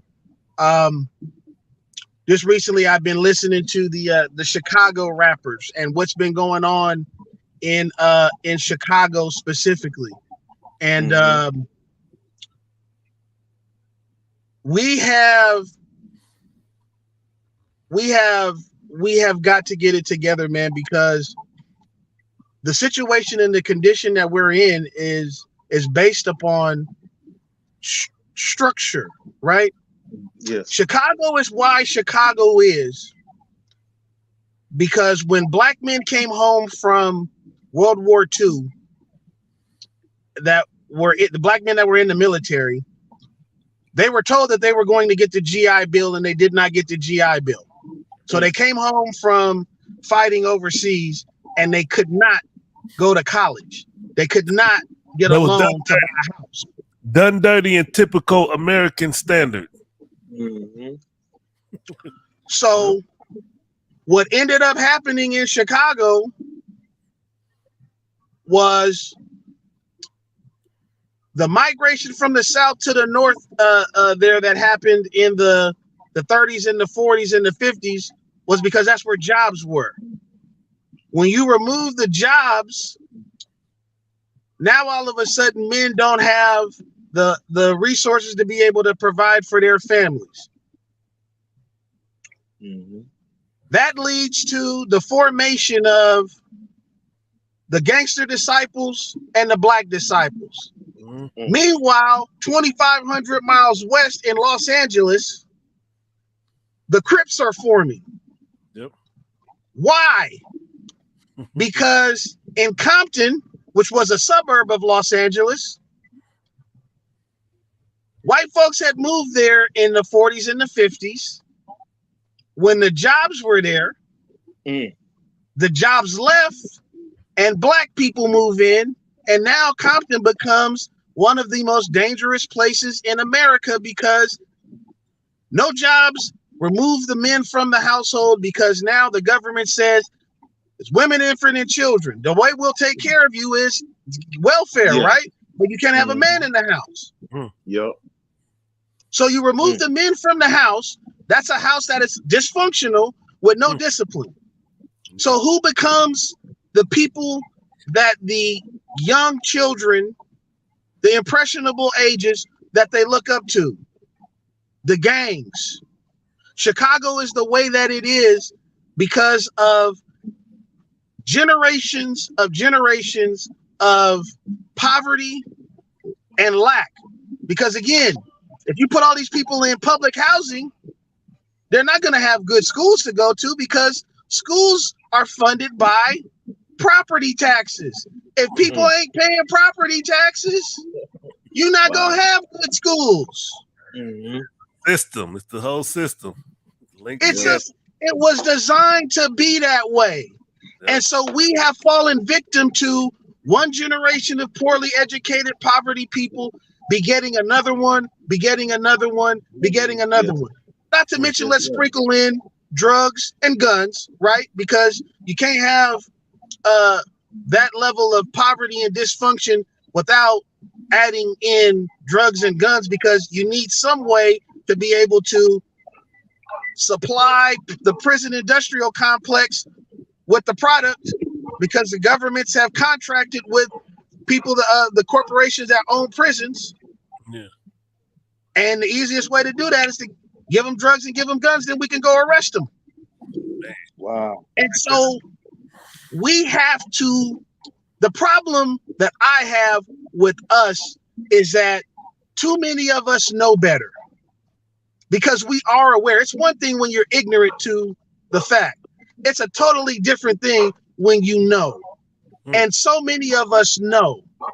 And we can't change the world, but we have a responsibility to make it better for the generations that come after us. Otherwise, like I said, ain't gonna be no black family. Just like that. Cuzzo, I want you to make a note, man. We're gonna have a discussion specifically in the future about the effects of crack in America during the 80s, specifically about that, because that came with a lot. You know what I mean? And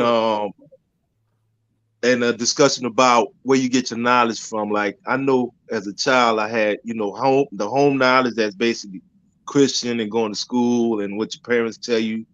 Then they have street knowledge when I learned on the corner. Then I got true knowledge later on, which rounded me out. You know what I mean? Right. So there's Right. 3 types of knowledge that essential to who I became, but that true knowledge is something that everybody doesn't get. Street knowledge is cool because it takes out a lot of hypocrisy about, you know what I mean? The streets will tell you what it is, but the streets won't lead you right. You know what I mean? But because of the knowledge that we get from the beginning is so weak, you know what I mean? We so spiritually strong, we seek other things out, right? So I went to the streets and got that street knowledge, right? Mm-hmm. And fell in love with it a little bit, right? But the street knowledge is self-destructive. You know what I mean? But you chose that over your home training and all that. And then along came true knowledge, which was involved Islam and it involved some Rasta and stuff like that. That I took what I wanted from these and uplifted myself in a certain way. So there's certain knowledges that you acquire, and most of us don't have or stopped at a certain point. Just got street knowledge and value that above all knowledge. That might be a problem. Okay. I see that because all the people I know, even my age, I'm like, they value, you went to school, you know what I'm saying, military, but you value street knowledge above all other, you know what I'm saying? That might be a problem. That might be a problem. You know what I mean? It's valuable, but it's not all good. You know right. Well, I mean, like there's value in having street knowledge. Mm-hmm. There's value in having book knowledge. There's value in knowledge, period. Yes, Our sir. issue is that, like you said, you can't get to the point where you just stop there. Mm-hmm. Because if you stop at street knowledge and that's the only thing that you know, well, hey man, I've always told when you're green, you grow. Ooh. Wow. But at a point, if you get ripe, you start to get rotten. So if the only thing that you know is that one area of life, hey, that's a jewel right there, all brother. this other information around you, right? That's what, like I said, there's so many of us that know, and you know, God bless Kevin, man, because he was doing his part to try to educate as many as he could to be productive members of society, to have productive relationships, because we have got into this thing with lusting for things, and it comes from being poor, that you put so much value on things, materialism, right? So you upgrade yourself with a purse, upgrade yourself with some shoes. You know what I mean? Upgrade yourself. With we have bought into the fact of materialism, man. As a marketing major, it's the branding of things. You can convince people that if you have on those Air Jordans, that makes you someone. Yes, that Louis Vuitton purse makes you someone. All right, listen, we're going in a different direction in the sense of, and I want to, do you got time tonight, brother, Dante? You got Yeah. Hey, man, I told you, Floyd, when you call, all you got okay. to do is tell me, hey, man, Dante, I, want you to get on and talk about this. You Yes, got sir. it, man. Okay. Okay. Brother D&J, you got time? Yeah, I'm here now. All right. This I want to this what I want to do. I want to talk about with Mr. Kevin Samuels. He had a show. It was titled Brothers Go Ahead and Sell Out. He was Dang. saying in a sense that if black women ain't gonna give you what you want, go ahead and sell out. And to me, it was first I was like, oh, that sounds crazy. But then when I heard the show, I was like, man, that's real shit.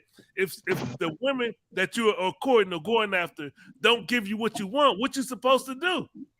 You know what I'm saying? And it was so powerful to me. That's what I want to address or bring up right now, in the sense of if we can't get what we want from our black women, what's next? That's the question that's on the table. Oh, okay. Well, that's easy. Let's bring it. Come That's on, bring easy. it, Mr. Burke. Bring it. Well, I mean, it's just human nature that we go to the path of least resistance, Okay. right? That's human nature. Okay. And the issue that black women are having with black men in regards to marrying out or going out is it's the top 10 to 15% of black men who have options, Mm. who would like to marry black women. Yeah. But again, what Kevin talked about it. Were you raised to be a wife? Woo. Man. Or are you raised to be a modern independent woman? So no, there are certain men that are not understandably going to be so committed to marrying a black woman that they overlook that this person is extremely masculine, argumentative, doesn't wants me to be a traditional man, but she can be traditional when she picks and chooses. And nobody in their right mind that has options is going to choose the most difficult route if there's easier ones available. So is there any how do you feel about that statement? Strong black women. When I gotta be strong, and is that anywhere in line with that situation? When you say the path of least resistance, is it because black men can't handle a strong black woman? No, Man, it's not they that say at all. that, No, man. They say that after they defeated, man. You know what I mean? You got to psych yourself up, bro. You hear me? Is You it said like they say that after they're defeated. What you mean? after they defeated, like they've been through one or two dudes and they don't got left in the cold, right? Yeah. So now to boost themselves up, they start saying that type of shit because they're all alone and they got to, you know what I mean? But it's Okay. like you really psyching yourself up, you know what I mean? Because you're over there alone with 3 kids, but you're a strong black woman, you know what I mean? And you struggling on your own, you know. But you generally to me that's that be a the main ones be saying that. Be like, dude, where's the strength in that? You know what I mean? Where's the strength in that? Strength in You that. struggling, but you saying that to yourself to boost yourself up. You psyching yourself up, really. You know what I mean? You really psyching yeah. yourself up. It is. We're men, right? We have a more difficult task on the daily than women do. Most of us are in some sort of physical labor demanding type of job. So it's not that we can't handle this this disagreeable person in the house. We just don't want to. Like if you got options, well, who's gonna choose that? You know, again, in the Bible, 3 times in Proverbs, it is better to dwell on the corner of a rooftop than live with a contentious woman. No man in his right mind is going to pick, let me pick the one that likes to argue and wants to go back and forth with me on who should be making the final decisions on things in the household. I'm going to choose her when I've got these other options of women who traditionally understand and were raised to not just cater to a man, but value follow a man. the leadership of a man. It's a value thing. Okay. Do you know Yes. what the fuck I'm worth? Do you know what I'm worth? Physically, mentally, and financially. I'm coming And with it. other women in other cultures do. Other You know what I women mean? in other cultures appreciate their man, primarily because in many of those countries, they can look around and see that there are more women than there are men, right? Yeah. Mhm. The basic economics. The supply of us is not great, but the demand for us is. So whether it's she's Filipino, Japanese, Eastern Indian, Mexican, Puerto Rican, Brazilian, whatever, if you are a black man that is upstanding, taking care of yourself, you got options because we're the most desirable man. Everybody Yeah. want to look like us. They tan themselves to try to look like us, right? Everybody Tall, want to dark. look like us. They've been saying tall, dark, and handsome in Hey Hollywood man, of all places everybody for wants to about look 50 like years. Good us talk. Tall, dark, and if they handsome. What the can. fuck is that? That's, Man. you They know what I just mean? don't. That's, But they you know? just don't want to have to deal with looking like us. They want to look like us, but they don't want to have They to. don't wanna We be have us. there's consequences and repercussions that come from with this melanin, man, What that everybody ain't built for. Well, what comedian said everybody want to be black until it's time to be black? So I'm Paul not Mooney. Paul Mooney. Paul Mooney. Yeah. Okay. Paul Mooney. Yeah. Everybody He want to another. He was another jewel, He man. used another word, but yeah, that's yeah. everybody want to be a nigga until it's time to be a Everybody nigga. want to be to the side of it. Yep. Hell yeah.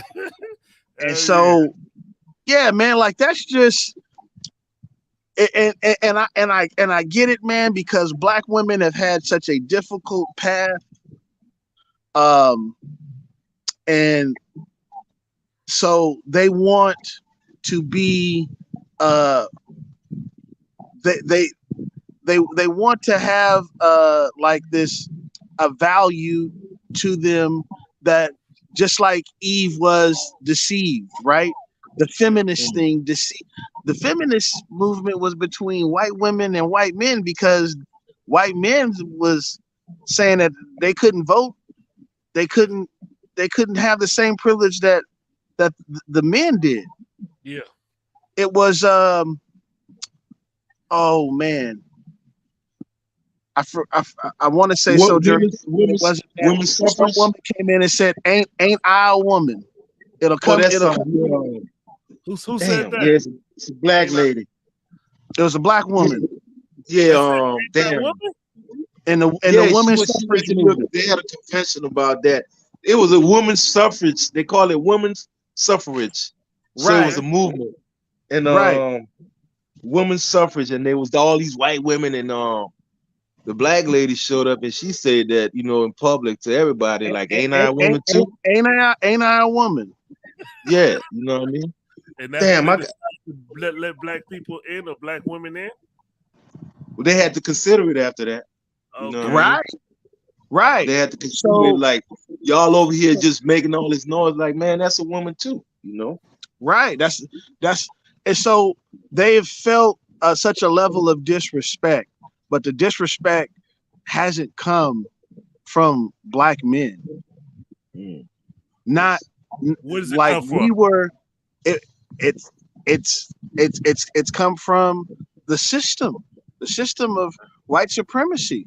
Wow. Black women, black men, and black women got to vote, got the right to vote at the same time. Okay. Dang. That's powerful. We didn't have any more privilege than they did. That's powerful what you're saying right now, brother. We I never looked at it civil like rights movement. We didn't have any more privilege than they did. We all got that privilege at the same time. Damn. Wow. That's powerful. Equality for you. That's Right. powerful, man. And then we're stripped from the household. We weren't given the GI Bill to go to college and go get a VA loan to have a house. But we were in the same wars over in in Tripoli Korea. Okay, look, Korea. I believe Korea was the I'm talking about first the one, vets that came from World War II. When they but they came didn't. home, They still wouldn't let us fight. Like even in World War II. But I know by the time Korea and Vietnam came around, they were letting black, right, actually join right, in, and that's when right, they was like, sending you to the front line to get slaughtered and stuff. You know what I mean? correct. Because So I World War know. II, But World War II, the difference in those wars is when we go to Vietnam, a lot of black men came back from Vietnam hooked on heroin, which was the drug of choice in the 60s and the 70s. Yes, From yes, Frank Lucas, they brought Nicky the volume. Barnes, right? And Mhm. then after that, after our community was impacted by heroin, then came crack. Mhm. Then came that devastation. So we've had But nothing but men removed, drug epidemic, drug epidemic, drug epidemic, mass incarceration, and another drug epidemic because now we got the pill popping and all of that stuff going on So in this it's, current so it's, generation. it's a constant slaughter on black folks and a barrage. They're hitting them, hit them, hit them, hit them, and constantly, and we just don't see it. Or what do you think? As far as us not being able to overcome these situations, and well, let me say that about this. I always wonder, why do we buy into our own demise? You know what I mean? yeah, Because most of it, I mean, I remember heroin when that was around. I mean, all drugs are dangerous, but motherfuckers had a fear of that. They had people doing it, but not, and it was all only men, mostly, men that consider themselves strong and hard and shit, full with heroin, Right. right? It wasn't a young man. You know what I mean? Most people, they was staying away from that, and they had no women involved in that. Not to that, you know what I'm saying, in ways to be noticeable. But when crack came, I'm talking about from 12 on up, man. You know what I mean? So that was Oh I mean, yeah, think totally, about it. totally Because different situation with heroin was totally like, different situation with crack. yeah, like Totally different we situation with had, crack. you was afraid of it enough to not have everybody buy into something that's killing you anyway. I'm like, why do you buy into these fucking things? Why? You know what I mean? Why do you just jump into the fire like that? You know? But at heroin, when that shit was around, it was mostly men, I'm sure. I mean, I'm not 100% sure, but I bet you that was a man, you know what I mean? mm, A grown man's drug, right? grown man's drug. God damn. Yeah. It wasn't. It wasn't as um. It wasn't as readily available as crack. See, the what made crack so different Crack, was crack was Cheap and when you if you gave somebody $20 for heroin and you shot heroin and Mhm. you got high, you would be done for the rest of the day, fuck. Damn. right? You're Yeah. done for a while because that high, you hear it's for a while. With crack, Okay. the difference was the high was intense, but it was short. So you could people would smoke crack and be high for like 5 minutes and then want to Yeah. chase that high again. That's Yes. why it was like there was this desperation, right? Where they would be stealing TVs to go, stealing the antennas off of cars to use those as pipes because Yes. it was the rush was so high that they were chasing it, and it Right was away. a different kind of high. It wasn't the one where like you're gonna get sick from heroin if you don't get it. It was I need to get this high, and it was cheap. So Yeah. now the Five. affordability of it makes it so that you could sell a $10 or a $20 rock, and you're going to get those people coming back, back, back, back, and it destroyed Oakland. It destroyed Yeah. LA. It destroyed New York. It destroyed Baltimore. It destroyed Washington, D.C. because you have got both the drug that is killing or ruining people, but then you also have these turf wars between drug crews. And when that money came in to the black neighborhoods, you no longer had dudes shooting each other with Saturday night specials that worked sometime. You had gangs that had military grade automatic weapons. And I so watched that's it. I watched the whole thing, bro. Before Hey, before crack, Hold on, We hold on, had hold on. we had Jeff, 38s. Jeff, Mm. Jeff. Real quick, Mhm. hey y'all are speaking on a show that we should have called Crack. So I that's gonna mean, be I witnessed it, but I told you make a note. We gonna chop it yeah, up yeah. on that, bro. We gonna have a special on that. I'll talk about Oh yeah, crack and let's do that. that That's was Yeah, gonna be because that. great. Yeah, that's that was something else, man. Yeah, but let's get okay. back to What we was on anyway? Back to Mr. Kevin. Kevin I'm Samuel. sorry. We I'm sorry. Yeah, Back represent to yeah. Kevin. you know what I'm Okay. saying? And Yeah. understanding the black family and the way we dwelled it or rode into that road was because we was talking about the black family and the Right. importance of it and his contribution as far as speaking to particularly black women on how they could help improve the black family. Yeah. Let's focus on women um being it was easier to get them pregnant than to get married. Because I know that was one of the subjects that it was more easy. Because I remember a woman called in and said, "I'm gonna have a baby," and it's the marriage was not important. All she knew that she wanted to have was a baby. So let's Right. focus on that part right there. Why is it that most of us are easier to have a baby before getting married? Oh, easy, I easy. don't, I don't know. I don't know if that's the right word. I don't know if that's the right word. I'm saying the answer. The answer is easy Okay, because okay, okay. because most children have seen their parents fail, or Mm. they've heard nothing Yes. positive or constructive about the Being institution of married. marriage, Yes. and so Yeah. there's this fear in becoming a wife that there's not in becoming a baby mama because you know that you can have that unconditional love that a mother will have for I know their the key child. word. I know the key word to what you're saying. The key word is control. So it's when you have been told your entire life men aren't good, blah blah blah. Your father wasn't good. Don't get your you don't depend on no man. Go out, get you a education and get you a job. It is Who is very saying that? difficult Who is saying that? to that's coming from women to their children, right? Because in it again, 70% of black children are born to unwed single parent families that are majority a mother at the house the head. So So with this needs to be said. You're not just picking on women. You are pointing out that those statements that you putting out there is said from women. oh, absolutely, Okay, okay. absolutely, Let's put it out there. Let's absolutely. get this shit out here, And man. so what happens is girls see their mom go up raising them and go, well, my mom did it.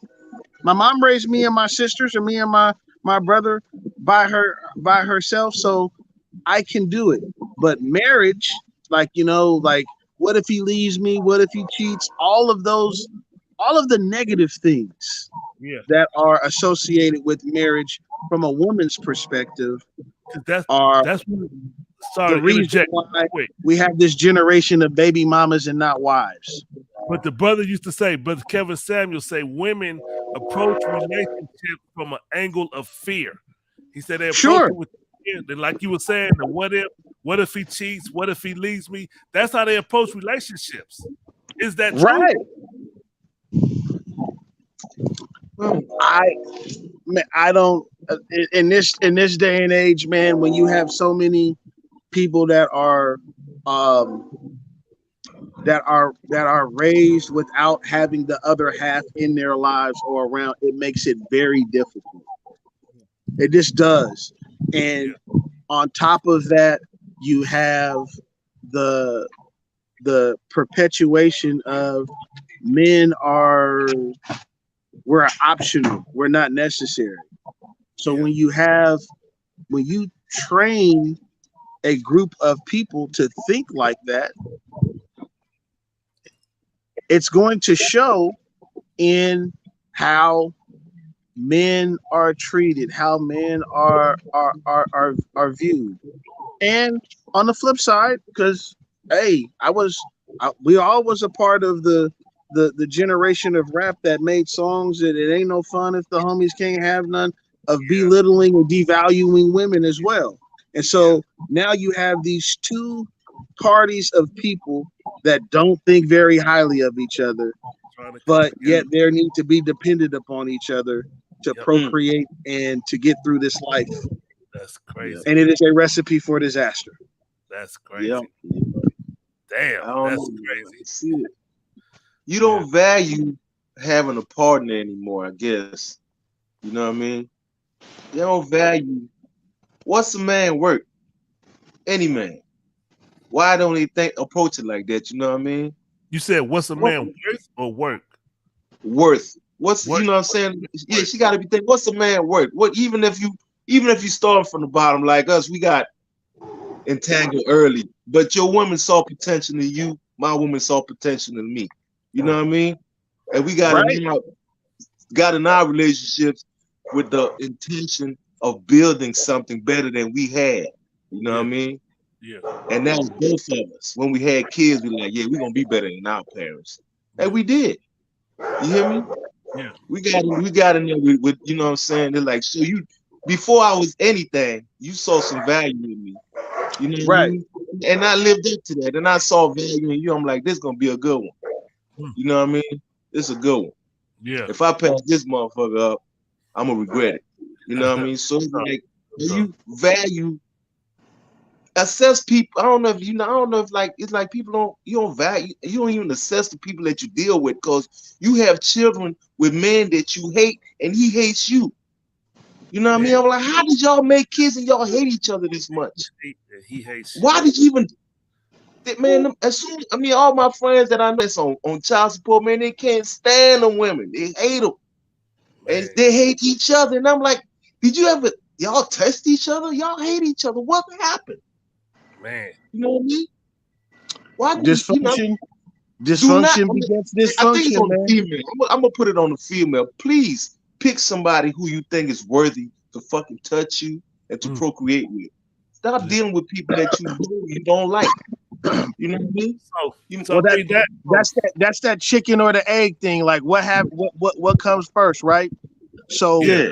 if you have a family without the father and the Mm, children, you got a boy and a girl child, and they grow up raised by the woman mm, with no male influence in mm, their lives while all the while growing up.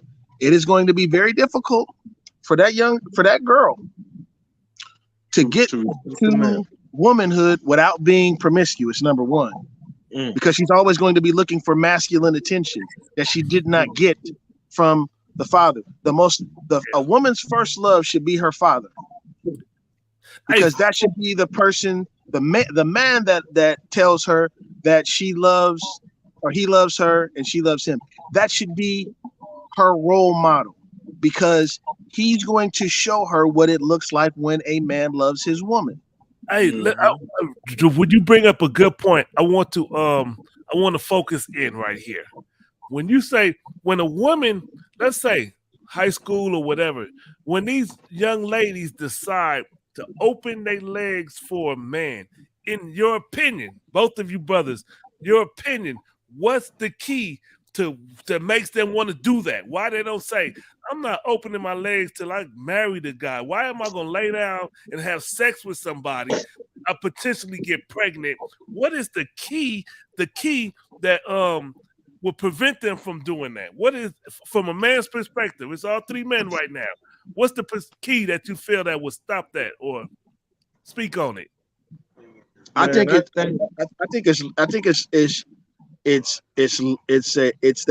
that masculine attention that Mm, the girls who don't grow up with their father in their lives as little girls, when they become of age, they are seeking the approval of a man. They've never received that masculine attention, and the easiest way for them to get masculine attention Ooh, when they man. become of age is through sex. And that's It's the mm, through road. dress. It's The the road same things that we see on Instagram now. Women mm, the commerce of women, the currency of women is attention, Ooh, masculine attention. golly. Got you. Mr. D&J, what's your thing? Yeah, I was gonna say it was pressure.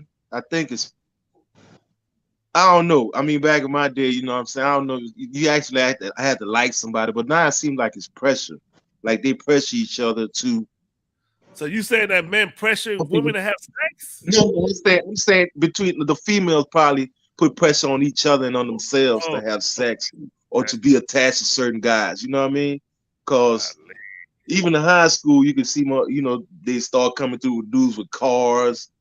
Like Chris Rock once said, man, like all the girls they just want to just G that one or two dudes when they have a classroom full of dudes.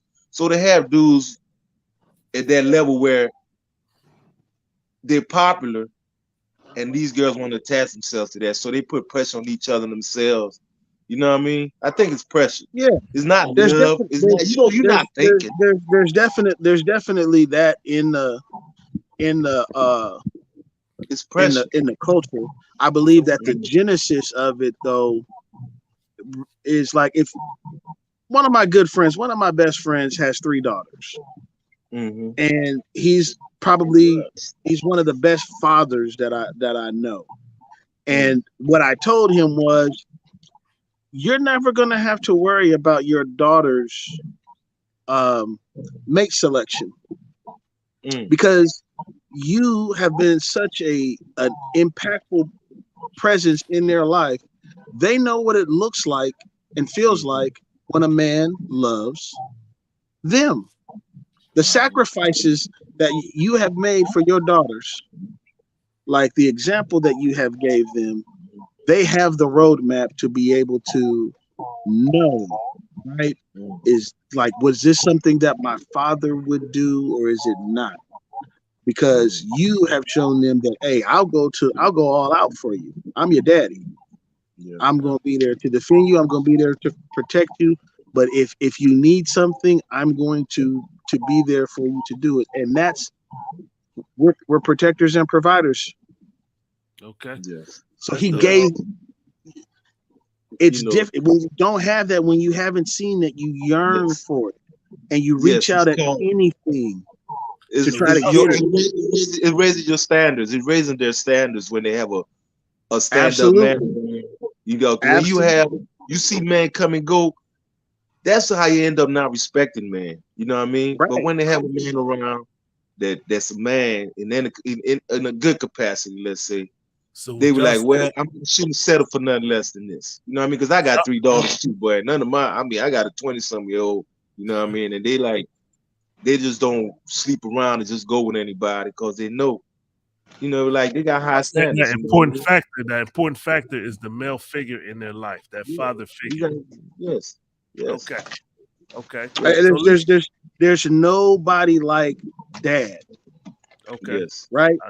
No, there's if you've had one in your life, there's nobody like dad. There's a saying. Chris Rock, I think, said it was, fathers keep sons out of prison and daughters off of the pole. Yes. Yes. Yeah, I remember when he did that show. He said, if you call your grandma mama and your mama is by her name, you messed up. Yeah. If your mama, your grandmama, and your mama out clubbing, you in trouble. And I'm like, you know, if you're raising college money or bail money, one of the two, you know what you're raising. Yeah. But yeah, man, like the best. That's why what Kevin was so adamant about is like the best way, because nothing is foolproof, nothing is 100%, but the best way, if you are going to bring children into this world, is to have both parents in the house. That's the best way. It's not 100%. Yes, you may have a child that goes astray, but at least you gave them the best opportunity to be successful. And it shows. Prisons are full of men and women that did not grow up in a house with 2 parents. Damn. Wow. Okay. So Now, the disciplinarian in the house was missing. yeah. When he said, "Daddy's home," I'm gonna tell your daddy. That means a whole lot. Yeah. It carries a lot of Hey, weight. I'm gonna tell that's your daddy. That stops a lot of bullshit from the hey jump. that stops a lot of bullshit going on in the house when mom says, "I'm gonna tell your daddy." Hell That's a yeah. wrap. Hell That's a yeah. wrap. Yep. I I All I knew I knew what time it was, man. That reminds me when I was a kid, man. On a Saturday, right? My parents would do yard work. And man, I must have been like about 5 years old, and I had hopped up on the fence, and I'm just having a grand old time running up and down this fence. My mom told me 3 times to get off that fence, and I didn't. I kept running back and forth. The dog was chasing me back and forth down the fence. My father came out of the house and made a beeline towards me. Yeah. I stopped. I started crying on the fence because I knew what time it was. I knew what time it was because he don't play. She Yeah. plays. He don't play. So I knew what time it was. Yes. Yeah, the jig That's was the up, real man. thing right there. The jig was up, and So and, real. and and it's unfortunate that Yeah. we have created this reality that children don't get to experience that, and so we're just like dysfunction raises dysfunction, right? It's like this never ending cycle, and like I hope at some point in time, hopefully in my lifetime, that we can start to correct that thing and work our way out of it, because like, man, I wish that that most of the children that I coach got to experience having both their mother and their father being at the football practice or supporting them, because it really does make a difference. You can tell, at least I can, the children that are living with both parents or their father is active in their lives, and the ones that aren't. There's a level of confidence that I can see in boys that that have their father around, as opposed to those that don't, that need that attention. That those boys need that attention. Those girls need that attention.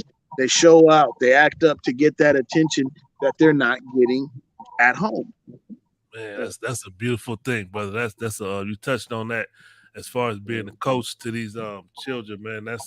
That's a beautiful thing, bro. I mean, I respect and appreciate the coaches because you know my children for the most part they grew up in sports, and I was never a coach, but I always looked at respect with these men that go out there with these children and teaching them like, come on, you can do it, you can do it. You know Right. that's beautiful, man. I respect that about you, bro. Real talk. That coaching stuff, man, it's Yeah, amazing. yeah. It's Real yeah, it for me, man, it was like it just felt like, for me, I just felt like I had such a great experience in sports as a child all the way through my early adult years, that I felt like I had to pay it forward.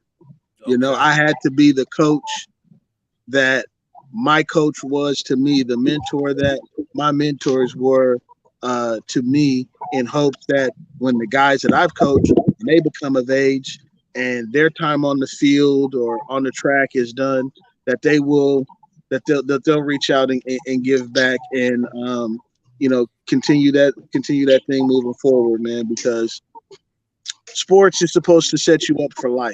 It trains you on how to deal with adversity, how to Structure. overcome obstacles, Structure. Hey, structure, order. Yeah. Yeah, Yeah. all, I remember I all of said those that. things, right? cool. Structure, baby. And so Structure. for a lot of the young men that I coach, I am like, we are the father figures that they did not have. So for those I didn't realize this until like recently, but you can make an impact on a child that they don't forget if and it has absolutely nothing to do with the sport. Cool. Hey, real quick, I want to bring in another guest. We got the brother Gangster Reese straight out of San Ho. We're gonna bring him in, and we're gonna continue to speak on Kevin Samuels and what's next. I ain't gonna say what's next. Kevin Samuels and his positive message and his contribution as far as to the black people and us to building relationships. So let's bring in brother Gangster Reese, brother Maurice X, member of the Nation of Islam. How you doing today, brother? You there? Brother Maurice. Can you hear me, brother? Show Like it. he in traffic right now. What's up, bro? Can you hear us? Y'all can hear you. Okay. So yeah, right now we speaking on Mr. Kevin Samuels, talking about his contribution as far as to the black family and the benefits of him and the work that he was doing. And go ahead and give us what's your take as far as on Kevin Samuels, brother. I think he was on point with everything he said. I read somewhere that if a snake bites you, a poisonous snake bites you, they got to use the venom to bring forth an antidote, a cure. Mm. So, and also the Honorable Minister Louis Farrakhan said, the time for diplomatic language is over. We got to say what we mean and back it up with our lives. So it's not no time to play. I read something earlier today where they said people expect to be talked to like princesses, but sometimes you got to tell it straight and how it is and like it is. And you can't deny truth is truth. And what he was saying was true, because he didn't say it with a cherry on top and sugar on it. You can't get mad at that. So to wish death on him and to be happy that he died, you're not talking like that about Zimmerman. You're not talking about that about Kyle Rittenhour. You're not talking about that about these other people. So I'm with Kevin Samuels all the way, and I'm sad that brother passed away, but he had some health problems. So take care of yourself too. Yes, sir. Yes, sir. Cool. Okay. The next thing I wanted to bring up, we elaborated. We went in on brother Kevin Samuels and what his contribution was, and one of the things that he focused in on was and I want to bring it to the brothers, and I want y'all take on it. Does body counts matter? As far Does as the body women, count? yeah, as far as the women you interacted, does the body count matter? Absolutely. Absolutely, it matters. Here, I mean, this is very, very simple. Okay, the difference between men and women, right? Because we're different. Yes, sir. Sex is not easy for a man to get from a woman. So men who are able to have lots of sex with different women are respected because it's not easy. Man, a good-looking man could walk up to 100 women at a bar and go and hit on them and ask them to go home with him. And if he's exceptional, he may get like 4 or 5 women to agree to do that. But he had to talk to 100 of them. So he's got a 95% failure rate. You take the same woman, say the man was a 9, you take a woman that's a 9 on a scale of 1 to 10, and she goes and talks to 100 men and asks them the same questions. She's going to get 100 men that want to have sex with her. Why? Because it's easy for a woman to have sex. Okay. So women have to be more selective about the man that they sleep with, because women control the gate access to sex. Women can have sex with who they want to. Men have sex with who they can. So because of that, say it again. Why do you care how many people they slept with? Because men do not want to marry a woman that every other dude has slept with. It's like paying full price for a car when everybody else got the car at a discount. Okay. Who wants to wife the hoe? That's the hoe. You can't turn a hoe into a housewife, right? That's an old adage from years ago. So of course it matters. On top of the fact that the more sexual experience that a woman has had is not a benefit for her. Ooh. Or the person she get with. What's your take, DMJ? Man. See, I don't lost my train of thought, man. Does the body count matter and why? Yeah, it does matter, man, because can you imagine being in the same town, in the same place where she has bedded at least half a dozen men, and you Correct. having to work to support her? Come on, man. What kind of, you know what I'm saying? Yeah. What's going to be your state of mind? Because anything one of us hit, we feel we could go back, right? Yeah. Don't we? You know what I mean? So it's like that's one of them. Like I don't care who she married to. I don't got that before. I'm gonna get at that again. You know what I mean? If I want to, you know. Facts. So And that's to troublesome. hop in on piggyback on what he said. Nowadays, you got to remember, this is something that's embedded in men for thousands of years. We are just now in the modern era where you can get a blood test and determine whose child that is or isn't.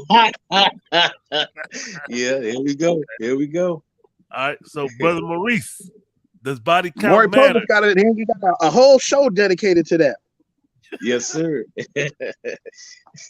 Yes, sir. Hey, Maurice, does body count matter and why? Hell yeah, it matters. You don't want to be with a woman that everybody's had. You don't want to be walking in the mall with your girl and 10 motherfuckers be saying hi to her, smiling at her a certain way. I mean, trying to hug her, and as soon as you walk past her, they telling their homeboy how they used to be banging her shit out. You know what I mean? Right. But I disagree with the what's your name, Dante? It's real easy for men to get sex also. Very easy. Well, women can get sex easily and men can get sex very easily. It's not rocket science, man. You know, and even if you took a real pretty woman, she's not gonna get every shit. Look at Halle Berry. Look at all these people that's having issues and they fine as hell. You know what I mean? The OG told me a long time ago, show me the finest bitch in the world and I'll show you the nigga that's tired of fucking her. Oh, for sure. But I'm not. Let's not conflate. I mean, let's not conflate a relationship with sex.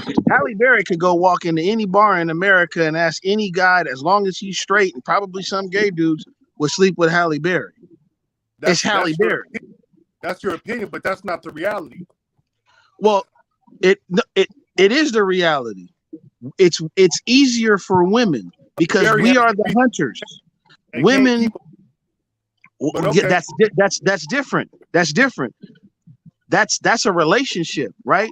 Men control access to relationships. Women control access to sex.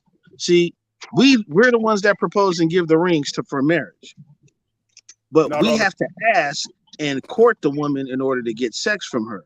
Then it's a woman's responsibility to be able to keep the man after she's had sex with him. You ain't never had a woman prop you for sex?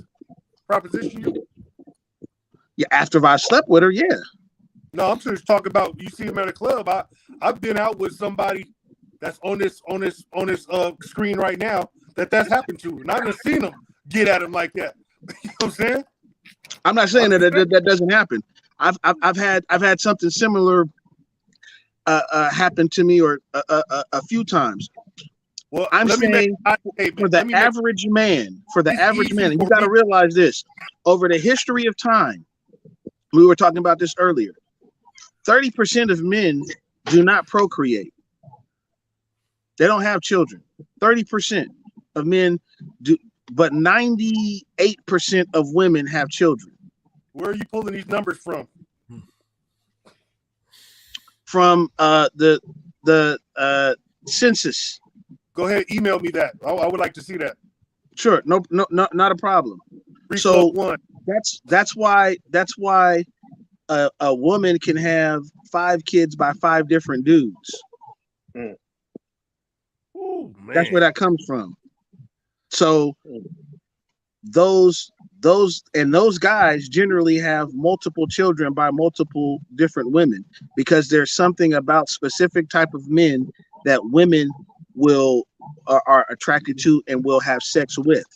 And then there are those that it don't matter, unless you got money, you're never going to have access to women. But an ugly woman with a big ass can get sex. So how do you factor in sex workers and whores and Well, that proves my point though, because there is such a demand for sex from women that men are willing to pay for it.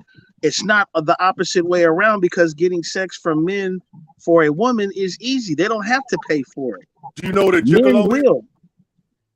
Like a male prostitute, their primary customer is going to be another man. It ain't going to be women. But if you flip it around, women don't have to go out and pay for sex. Do you know what a gigolo is? Yeah, I know what a gigolo is. It's a male prostitute. Okay, and they Now, mostly get tell me this. How many? You know what OnlyFans is, right? Yeah. Okay. Do you know that there are women that make $10,000 and $15,000 a month on OnlyFans showing their feet? I do. Okay. Men can't do that. You can't say that. They're strip clubs. You're into that, and you know it's not gonna be as popular. You know for actual fact, you can't make no blanket statement like that. If they could, they would be doing it. Every major city in America has strip clubs that have women dancing on it. Have the women dancing on the poles, right? You man, it's a market for everything, bro. I agree that there's a market for everything, but there ain't a whole bunch of dudes making $10,000 a month selling feet pics on OnlyFans. Do you know that for yes. sure? Positive. Oh, you've done the research? Yes. And you've looked up men selling themselves. Yeah, listen. There's a reason why porn is the number 1, 2, and 3 websites that are searched on the internet. It's not because it's dudes looking at other dudes having sex with dudes. Both men and women like to see women on women and men on women. Hey, I just looked up. If that was the case, why aren't there strip club? Why aren't there Chippendales strip clubs in every major city in America? But every major city in America has multiple strip clubs with women dancing on it. Men pay. There's a lot of private strippers. They do private parties. Yeah, but there's not this abundance of high-paid male strippers as it relates to as in comparison to women. You talking opinion, bro? No, I'm talking facts. Look it up. Show me. The man just found something online right now. I looked it up. A man selling pictures of his feet. Thank he made you. $4,000. Thank you. Come on, man. You can't. It's one of them, though.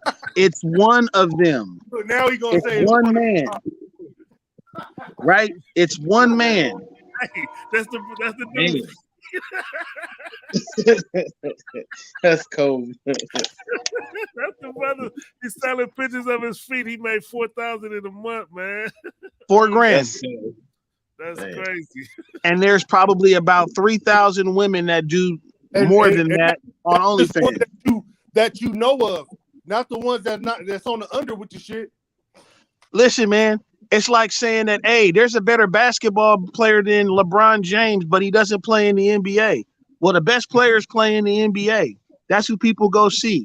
There are strip clubs in every major city in America that have naked women that women and men and women go see. Where are the male equivalents? Women can make tons of money by sexualizing themselves because men will pay to see it.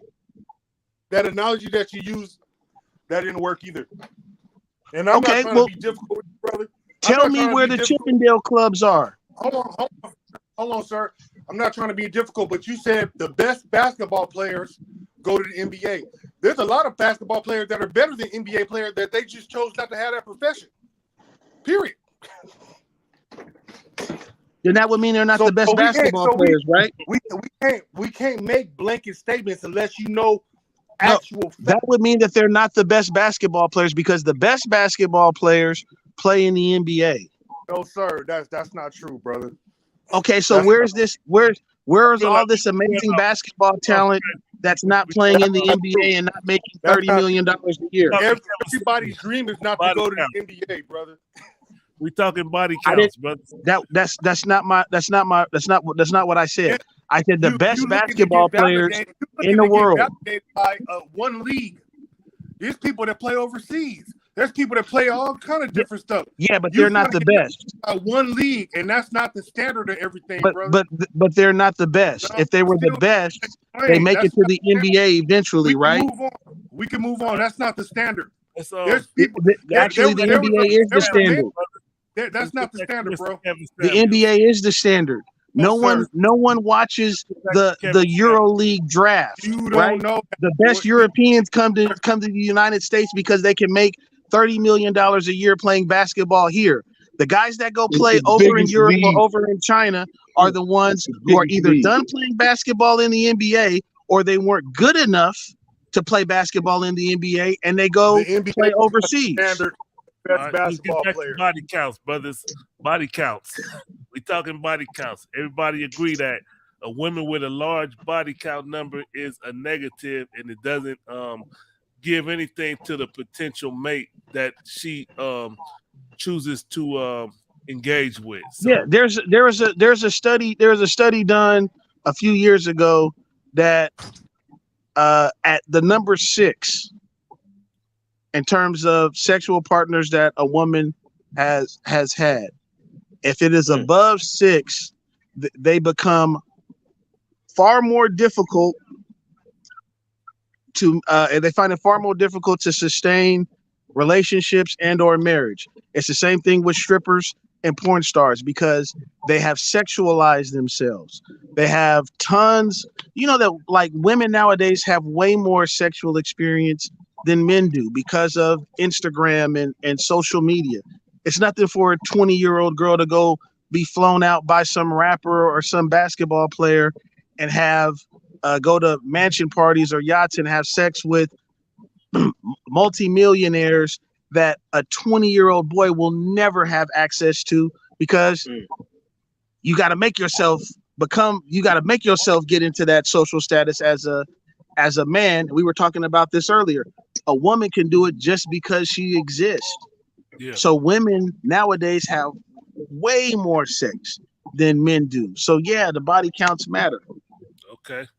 So to the women it out makes there, it difficult to sustain a marriage. Hey, to the women out there, don't just give that up to anybody at any time. But they ain't gonna tell you that though, man. Who ain't? They ain't gonna tell you. The when females, you you never know. You say they, who you talking about? When you say they, who you talking about? Individually, no woman is gonna tell a man that she's with if she has a high body count. You will never fucking know unless you've been around her. Right, which proves the point, right?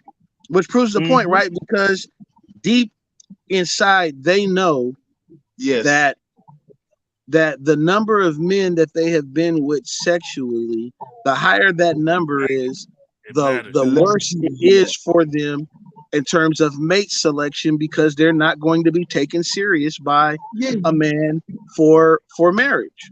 You're less appealing, you know what I mean?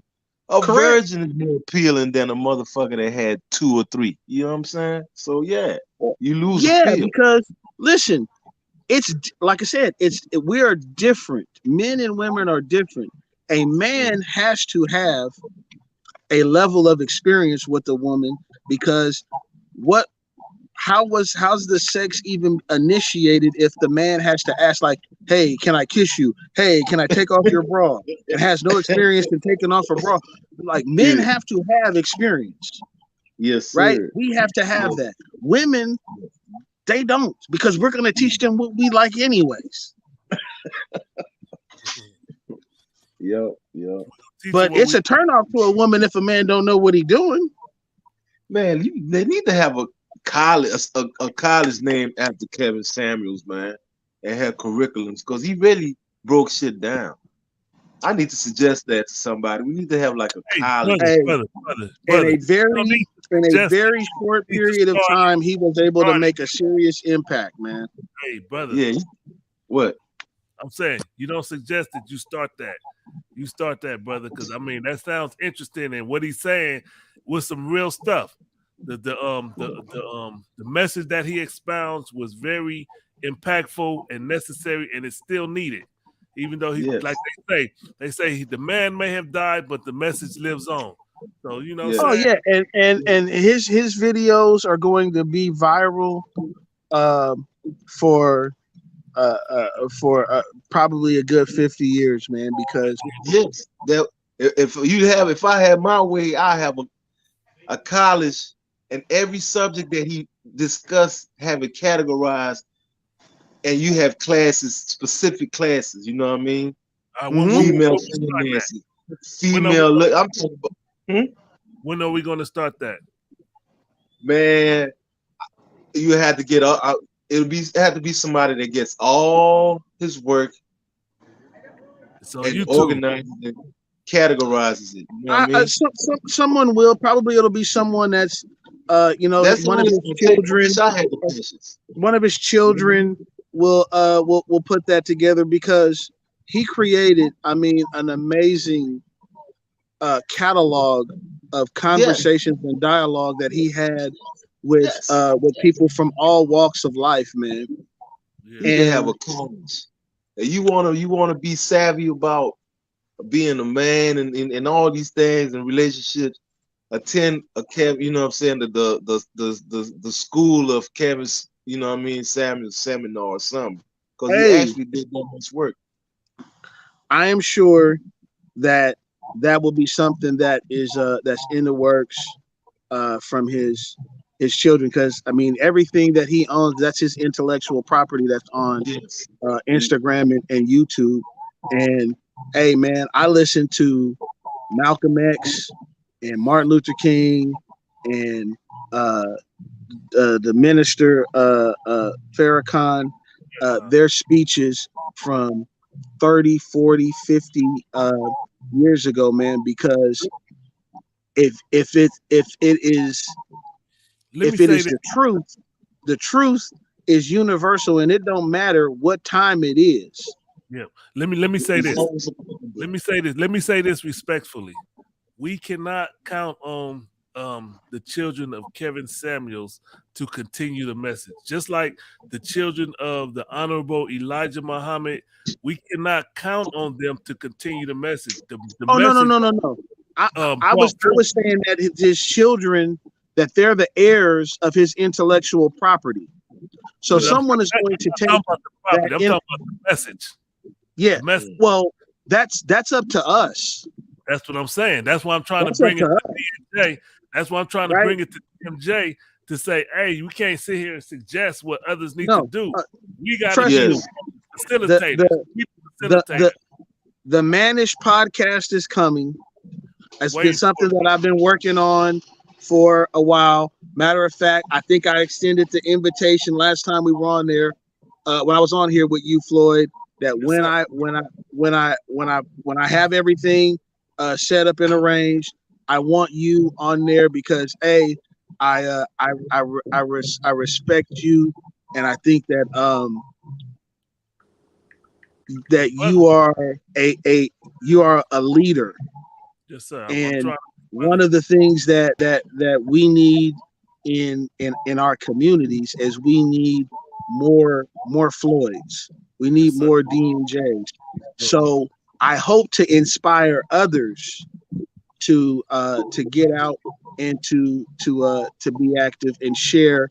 Because I think one of the other things that I was saying last was there's nobody that's talking to men. Hey, brother, you know we got the Focus Up Network and we trying to grow. And brother, we would love to have the Manish show on the Focus Up Network, brother. So Anything that I can do to help educate, motivate, and inspire men, yes, sir. I'm with it, because it seems like there is an all-out war against us. I saw the most sexist commercial and I posted about it. It's an Amazon commercial with Medusa in it. Yeah. Mm. You seen that commercial? Yes, sir. Yeah, when she Yeah. turned And into the bartender winks at the lady, and Medusa takes off the glasses and turns him into stone. everybody laughing at the table, laughing at Right. him. Real talk. But so yeah, so let's focus on that. We gotta convey the message. We gotta continue the message from the messenger, Mr. Kevin Samuels. Oh, we will, man. Like I said, the Fresh and Fit podcast. Myron Gaines is a excellent. Kevin Samuels has been on their podcast a few times, and he's an excellent resource for young men, because he's like 32 or 33 years old, and he's a millionaire, and he does 2 podcasts a day, him and his partner, and the one earlier in the day where they talk about health and credit and becoming a better man, things that we need to hear, man, because again, very few people are talking to men. And I found this out, I think I was telling you last time. The number one demographic of people who commit suicide in the United States is middle-aged men. Yeah, I remember you brought that up. That's that burden of performance, man. The burden of performance. God damn. I love that. I love that line, man. The burden of performance. I love that. So gotta continue the message. Mr. Kevin Samuels, you know what I'm saying? He'll live on forever. He's forever emblazed on YouTube and Instagram. You can always go back. He will, man. He did too much good. He inspired too many people to be to aspire. He inspired to aspire people to be their best selves. Yeah. The gospel was delivered. We just gotta make sure we write it down and look, you know what I'm saying, keep it with us. Because he delivered the package. You know what I'm saying, his wisdom that he left, the words and every, the lessons that he left, he delivered the package. Even though he's gone, we have what he came to give, and we got to use this shit. Cool. You know what I mean? I think this is a good spot to end this live. I appreciate all of our guests who came out.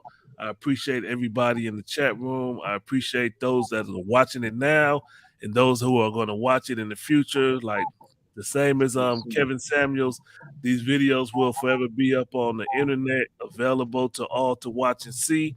And as far as closing words, we got Brother Maurice, Brother DNJ, and Brother Dante.